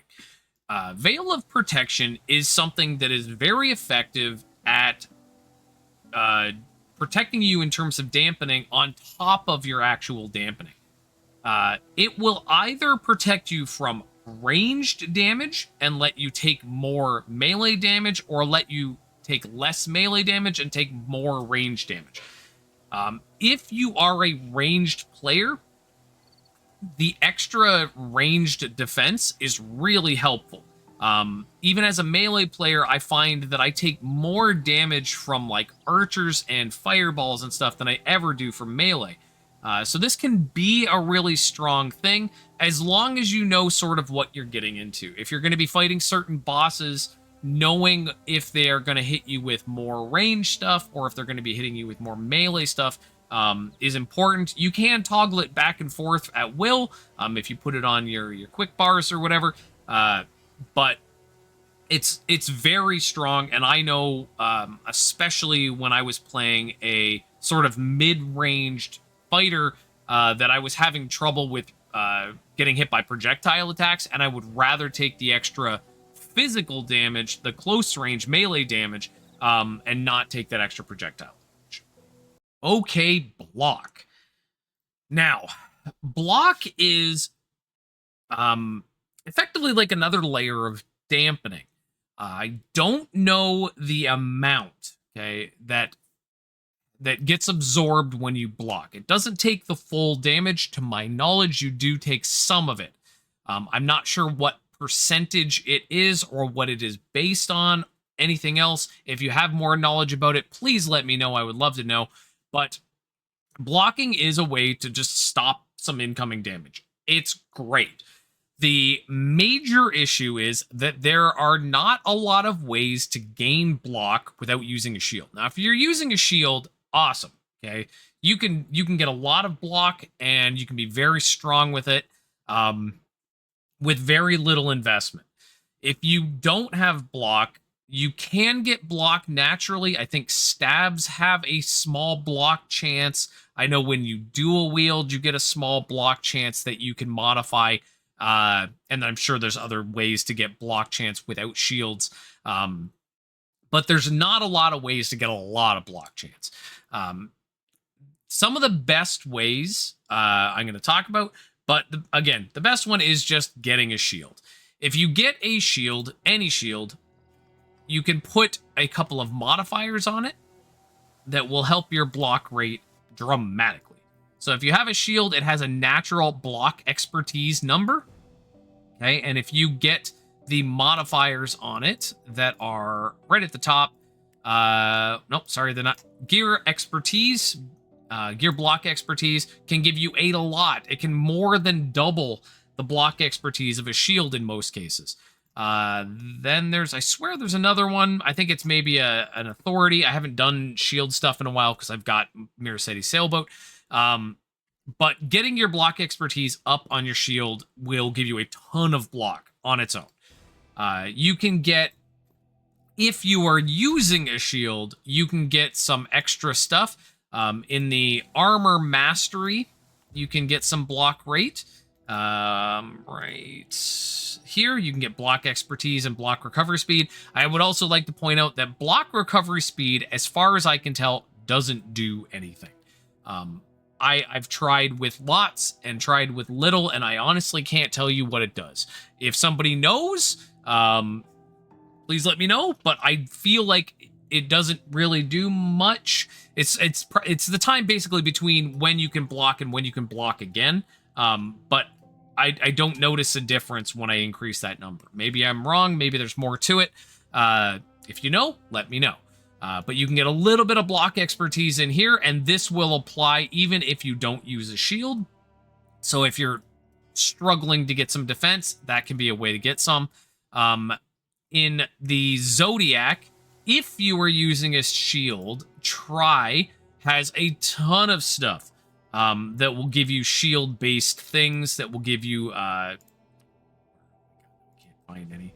That will give you block resist, block expertise, all that stuff, as well as a bunch of damage and output. So this is incredibly strong tree to go into if you have a shield. The only other two that really matter in terms of shield stuff is you can get this here, Focus, which will give you a little bit of block expertise. Honestly, it's not even worth getting the node. Personally, I don't use it. Unless you were really, really trying to cap your block and having trouble, I wouldn't bother with it. The other one is, where is it? Block Specialization. It'll give you a 20% block expertise, which is great. It will take your base value and increase it by 20%, as well as giving you a max block chance. So instead of going from a cap of 75% block chance up to 80, which if you're going to be using a shield is very, very helpful. I know I personally use it, as you can see. Outside of that, there's not really a lot in the Zodiac that's going to give you a lot at once. There are a few that will give you small if you go 2% block chance in here, but that's very, very small. Unless you're really, really struggling, I don't feel like they're worth putting your time into. The red jewels also have block expertise. Again, this doesn't have to have a shield to have it, so if you are trying to get some block expertise, you want block expertise here. You can get a decent amount from these. I think it's up to like almost 30%, 30 value. And I'll talk about more about block in a second here. And the Runemaster has the best source, and I can't stress it enough for anyone that's having survivability issues. In Runemaster, way down near the bottom, is block expertise, and I cannot stress enough how helpful it is if you are, so you get up to 200% block, or 200 block expertise. If you looked at the shield that I just had, as an example, which was just a crummy shield, it had 60, and with the option, the prefix option you could put on it, it could get up to 160. This is 200, which is more than that shield had. And then if you put into here, you can get another 10% on top of that, which is a flat value of 10%. So if you had 70% and you put that on, it would take you up to 80, which is more than the cap. So these two are incredibly strong for people that are not shield users that are trying to get some block for survivability. There is a link rune called Focused Defense, which is the same as the Zodiac node that I just pointed out. It's a defensive add-on, so you put it on one of your you put it on one of your defensive runes, your defense enhance, and it will give you the focus effect, which is going to give you block expertise. So it's going to give you 14 block expertise and block cooldown speed and stuff. Again, if you're trying to really focus on defense, this can be useful, but for the most part, it's not particularly good. So when it comes to shield, or to block, if you look in defense here, okay, so you've got your block, the value, and then the thing. So I've got 860, which is over what I need to cap at thing. The block attack chance, the block thing. All it comes down to really is this value. Now, normally you'd be looking at this one, but this is really, it doesn't really change too much unless you're on hard mode, and then some of the times you end up with things that directly affect your percentage. Outside of that, you're just trying to get your block up as high as you can. It's hard to get a lot of block unless you get something like, the Mirror City Sailboat or whatever, because I've got 258 from just it, and then it's getting modified by a bunch of other things. But block is really strong, but don't put all your eggs in one basket. That's why I'm talking about layering defense. Even if you have really high block, if your resistances are terrible, if your dampening is terrible, it's not going to save you. This should be a secondary thing after you've got your resistances sorted out, after you've got your dampening in a decent place. Then you should worry about trying to get your block up. Now, if you're a shield build, obviously you're going to be doing them in conjunction, but block should never be the absolute focus. It should always be a secondary thing, and that's why I'm talking about layering. The other thing that is something that you should not be directly focusing on, except for a very small portion of builds, is dodge, and we're going to talk about it next. Future Mike again. I forgot another link rune. Again, I'm going to be doing this a lot because there is no effective way to search these, but I remembered that Grip Strength is another melee attack strike link rune that gives you a decent amount of block expertise. I'm still using this thing. I feel like it's quite strong. If you're a melee fighter, it gives you some block expertise, even if you're not using a shield. Okay, Future Mike here again. While I was looking for something else, I found this defense enhanced skill that is improved senses, and I want to bring it up because I was talking about block and dodge together, and this is a good example of that. When you're dual wielding daggers with this, you will get extra block expertise and dodge rate while using this as a defensive enhance. While I still don't feel like this is a particularly strong defense enhanced skill, it is important to point that out when I'm talking about block and dodge, obviously, because it gives both block and dodge. Okay, let's talk dodge. Now, I am someone who does not feel strongly about dodge. I feel like it is probably the weakest of the defensive layers on its own. I don't feel like going in a dodge-heavy direction is a particularly effective way to survive. There are obvious exceptions to this, builds that thrive on dodge, but outside of those, for the most part, you should not be aiming for dodge. Dodge is not something that is consistent in survivability, because it's a dice game, okay? If you have 80% block chance and nothing else to cover you, that means 80% of the time you're going to not get hit at all, and then when you finally do, it is going to be these massive hits. You're going to be getting one shot more frequently than other defensive ways. With that said, though, dodge is very effective when put together with other stuff. I currently have dodge disabled. I'm looking forward to re-enabling it when I get certain things situated, because it will help my overall defense. But currently I have it disabled because dodge on its own without massive values is effectively useless. If you don't have the resistances and the armor and the dampening to back it up, that 20% of the time they hit you are going to be these huge hits that you're going to have trouble recovering from. With that said, if you are going to try and gain a lot of dodge, knowing the differences between dodge, perfect dodge, and effect dodge is important.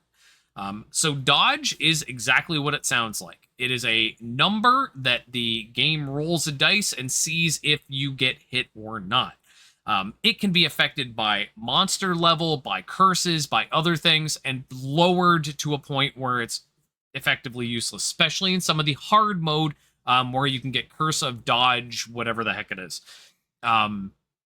Perfect dodge is much, much, much harder to get, but perfect dodge is, like it sounds, perfect. If you have 6% perfect dodge, then that no matter what happens, you will dodge 6% of attacks every time. Even if everything else has lowered your dodge below that, you will still dodge that 6%. Again, it is hard to get a lot of perfect dodge, and since I don't use dodge very much, I don't know a lot of the sources of it. I'm sure people in the comments will be more than happy to yell at me and show off their knowledge of good sources of it. I personally don't know any off the top of my head. Now, effect dodge is something that for the longest time I had completely ignored. It was something that you would be like, oh crap, I got effect dodge. But now, because of hard mode and its ability to disable your immunity to frost, immunity to whatever, those effect dodges have become much more important. If you can get 50% effect dodge, even if they completely reduce your immunity, you are still going to dodge that effect 50% of the time. It is something that I am going to be working more of into my build this season, especially noticing on hard mode how many times I'm getting frozen and other things that are very, very detrimental to your health. So effect dodge is something that I'm going to be looking more into. I don't have a ton of information of really, really good sources of it in this video. I am sorry. It is something I am newly looking into. We're 2 weeks into the season. I haven't had a lot of time to mess with the stuff, but it is something I'm going to be looking into, and I'll be talking about the seal for it as well, even though I don't have it on my list here because I forgot to put it in. When it comes to dodge, the biggest values, much like you're with armor, is going to be from a chest piece. If you were going to choose one single piece to get dodge effect, it would be your chest piece. You would get dodge and then gear dodge and gear dodge percent, and that would give you a very large percent of dodge. The other way to do it is if you're using a shield, doing the same thing, you can get a lot of dodge from there. I am sure there are a ton of other really good sources. Again, I don't particularly use dodge. I know a lot of uniques can give you a lot of dodge depending on it. But I'm not sure of them off the top of my head. I'm sorry. Some of the runes that we should talk about. Obviously, Seal of Dodge is a defensive seal that will give you a bunch of dodge. Now, it is based on your base dodge amount. So using Seal of Dodge when you don't have any dodge on any of your armor or anything is not going to give you a lot of dodge. Where is it? Doge? That's not it. That's not it at all. Seal of Dodge. So it's going to be percent based. It's going to take whatever your base value dodge is and give you a bunch. If you have some base dodge, that's really good. If you don't have a lot of base dodge, this isn't going to help much. Agile movement, I already talked about earlier for a separate thing. For dampening, it can give you a lot of dodge rate amplification as a defense enhance. Again, this is going to lower your armor considerably. So unless you are incredibly heavy in armor or really, really trying to stack dodge, which again, I don't personally recommend, this is an okay skill, but only if you really have the armor to back it up. Seal of Crowd Control dodge is the one I was talking about. I wanted to talk about. I didn't put on my list because of the new immunity things on hard mode. Only if you're playing on hard mode. This seal has now suddenly become possibly effective. Getting it plus some other layers to it and some levels, you could get yourself to a reasonable amount of dodge chance. And maybe I will come back and do a separate video that I will link to this video when I get better knowledge of how I'm going to do my status effect dodges. But that's another one that it's going to be in the dodge family. Counterattack is another that will give you some dodge, as well as obviously giving you some damage back. It's not bad if you're going to be using a dodge-based physical close-range thing. It's nice to have that extra dodge as well as the extra damage. Agile movement. Did I just talk about agile movement?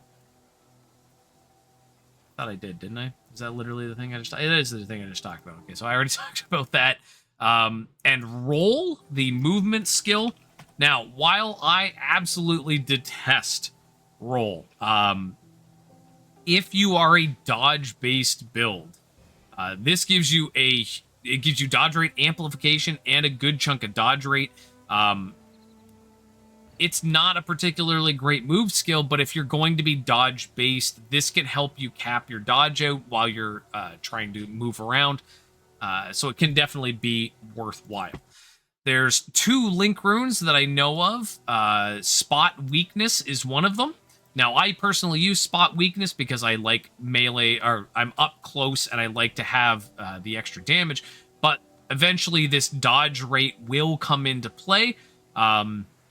As well as it gives max dodge, which increases your maximum chance of dodge. So instead of being up to 75%, you can get up to 80% or whatever it is, which is very nice if you're going to be very dodge-based. And the other one is Focus, which there it is, Focus, which gives you a little bit of dodge rate on a melee attack strike skill. Personally, I don't think this is worth using, but I did want to put it in this section.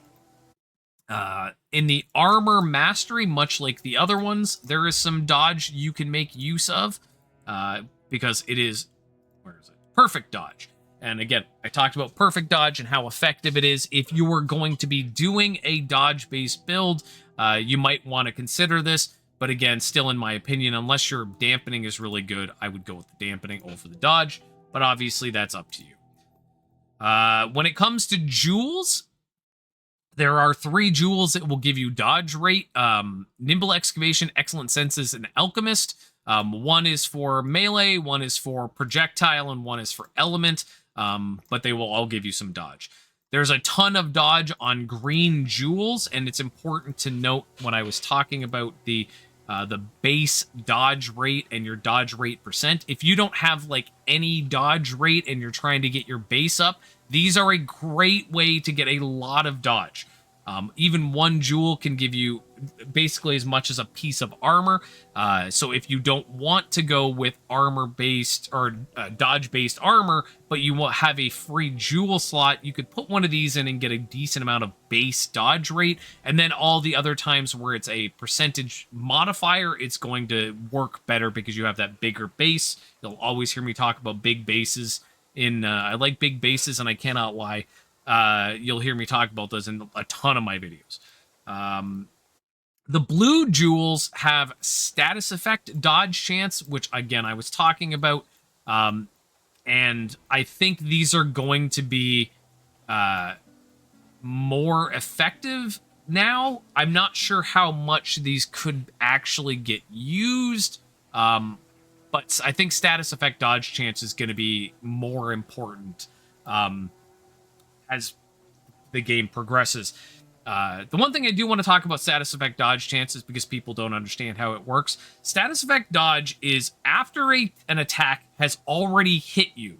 If that has a chance to cause a status effect, freeze, bleed, whatever it is, that's when that dodge will happen. It doesn't dodge the attacks themselves, it only dodges that effect. The damage from the attack will still hit you, but it won't do the effect if you dodge it. So that's it for me for dodge. Again, I've always felt in this game that dodge is not a particularly effective main source of defense. It is a great supplement to defenses, especially if you're not going to be going the block route. Going the dodge route is nice as long as your base defenses are good. If your hit points or your barrier is good, your resistances and your dampening are good, that dodge is going to be really effective. But if they are terrible, that dodge is not really going to help you, at least in my opinion. Obviously, again, if I have missed any of these super important sources of dodge, let me know. Or if I said something wrong about dodge, again, let me know. Anyways, we are going to move on to the next set of layering defenses, which is sort of offensive layering of defenses. The best offense is a good defense is offense or something. I don't know, whatever sports says. Okay, let's get over there. No, not over there. Future Mike. Catching myself again. Dexterity. The more dexterity you have, the more dodge rate you will have. This obviously comes into play. You will need dexterity for hit rate anyway, but getting dodge rate from dexterity is a good thing. And unknown to probably a lot of people, dexterity stacking also gives you a thing that most people don't know about, which is the decrease attack critical damage taken. The more dexterity you have, the more of this you get. If you get it to 100%, you don't take critical damage.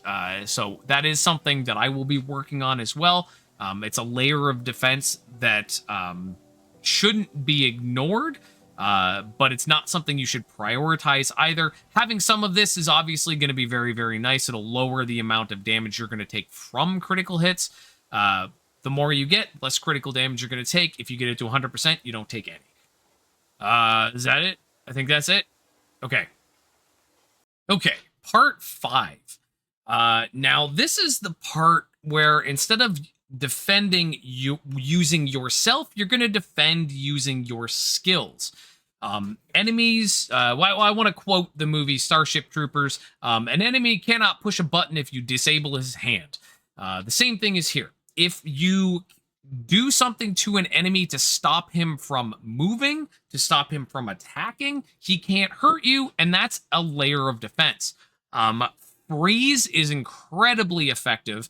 Again, up until hard mode where certain things get immunity to it, freeze can be incredibly effective. Stun is another one that completely stops an enemy. Freeze is caused by cold damage and cold effects. Stun is caused by physical effects. Bind is another one that stops enemies in their tracks, caused by lightning. Chill is caused by frost, which will slow down enemy movement and attack speed. And poison causes blind, which reduces enemy hit rate. All of these can't be understated as survivability. They're not something you should prioritize and put all of your eggs into, but having a good freeze chance, having a good stun chance, or multiple different ones. I know I have the ability to freeze, stun, and bind, and I'm working on others. Being able to do multiple things, keeping those enemies locked down as much as you can, is really effective, especially if you are a ranged player. If the enemy can't move, they can't do damage to you. It also makes doing things like kiting, which, if you don't know, is when you hit an enemy and then move away a little bit, and hit an enemy and move away. It's an old tactic that's been, it's an oldie but a goodie that has been around since the beginning of ARPGs. I remember taking down the Butcher in Diablo 1 by plinking him with an arrow and running away and plinking him with an arrow. if you can disable them and keep that distance, you can always keep yourself alive. It's very effective at survivability across the board. So it's not something that you should overlook. Some people don't worry about it and they say, oh, I don't care. I'm just going to, even as a melee fighter, I try to do these effects as much as possible. Keeping enemies from doing damage to you lets you control the pace of the fight. It's important to note, because people do ask this a lot. If you have stun, freeze, blind, bind, any of those, and effects that happen when the enemy is bound, frozen, or whatever, bosses do get bound, frozen, blinded, all of that stuff, but it won't stop their movement. So if you're doing a solo descent raid or something, you can still freeze the boss, even though he will keep moving. The effect of him being frozen will still apply all of your bonuses that you have. Is that it about there? Yep, that's it for there. We're on to the last section, which is the best defense is a good defense or something. I don't know. Okay. Part 6, the last layer of defense, which is you. You, the player, have so much control over taking damage in this game. Your movement speed, your movement skills, and what you can use them for, and how you use them, and when you use them is incredibly important. I want to talk specifically about the new Tier 12 key map boss, the greater map. Hold on, what's it actually called? Let's get the right name here. It is the Greater Exodium card, Sanctum of Prophecy. People talk about how viciously hard this boss is because he has this incredibly dangerous dot that there seems to be no way to clear or regen your way through, even if you've got a disgusting amount of regen. And what it is a stacking debuff that hits you, and it stays on, and you just eventually die. Dodging his attacks, if you focus on just dodging his attacks and not putting out damage, I have done that fight and taken no damage. His attacks are very telegraphed, much like most of the bosses in this game, and I can't stress enough how much learning the effects of bosses so that you're not just scrambling around panicking, so you know that when he does this weird little arm thing, he's going to do this attack. Learning those mechanics is critical to doing really good at this game.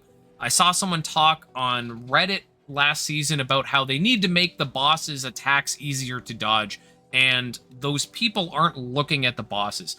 Almost every attack in this game is wildly telegraphed. They will rear an arm back, or they'll yell, or they'll do some kind of thing.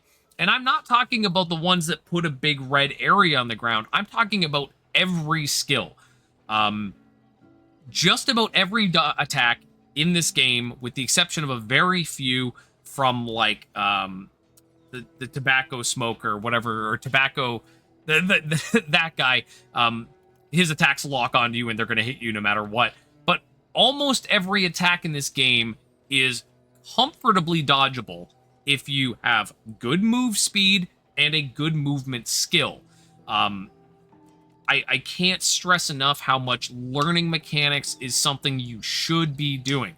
I know with my guild, when we do guild raids, it constantly drives me crazy, which is why I put out mechanic videos for all the raid bosses, and eventually I'm planning on doing a full one for every single boss in the game. Every single boss and every attack they've got and what the tells are, and so that you guys can learn them. Learning what bosses do and where you can be, there's always a safe zone. Always. We were doing, Erentide and I were doing Land of Authority boss the other day, and he kept getting hit by this attack. And it's not his fault, because he's never had to like worry about those mechanics. But now with hard mode being a thing, learning the mechanics is way, way, way more important than it previously was. And I can't stress enough how much knowing the mechanics and knowing how to use your movement effectively to get out of the way rather than just aimlessly dashing around and hoping you're not getting hit is so critical to your survival. I hope this video helps all of you get better at everything, and get your build, your survivability where it needs to be, and get your movement down, and learn how to kite or whatever you need to do, because this season is very difficult. I'm very happy that it's difficult, but it is significantly harder in the end game than previous seasons. We're getting to a point where you can't just outgear everything. You can't just overpower and one-shot everything. That you're going to have to actually start using some strategy and using some defensive skills, and not just build glass cannons and hope for the best. So there you go, guys. That's, to my knowledge, pretty much everything I know about defensive stuff in this game. I'm sure I missed a bunch of things because there's just a lot to know. If I did, please let me know. If there's enough of it in the comments that I've missed, I will do a whole second video. I'm already planning on doing one on the effect dodge stuff and where I think we should be going with that. But for now, I hope this helps, and I'm gonna go take a nap. So I'm real tired.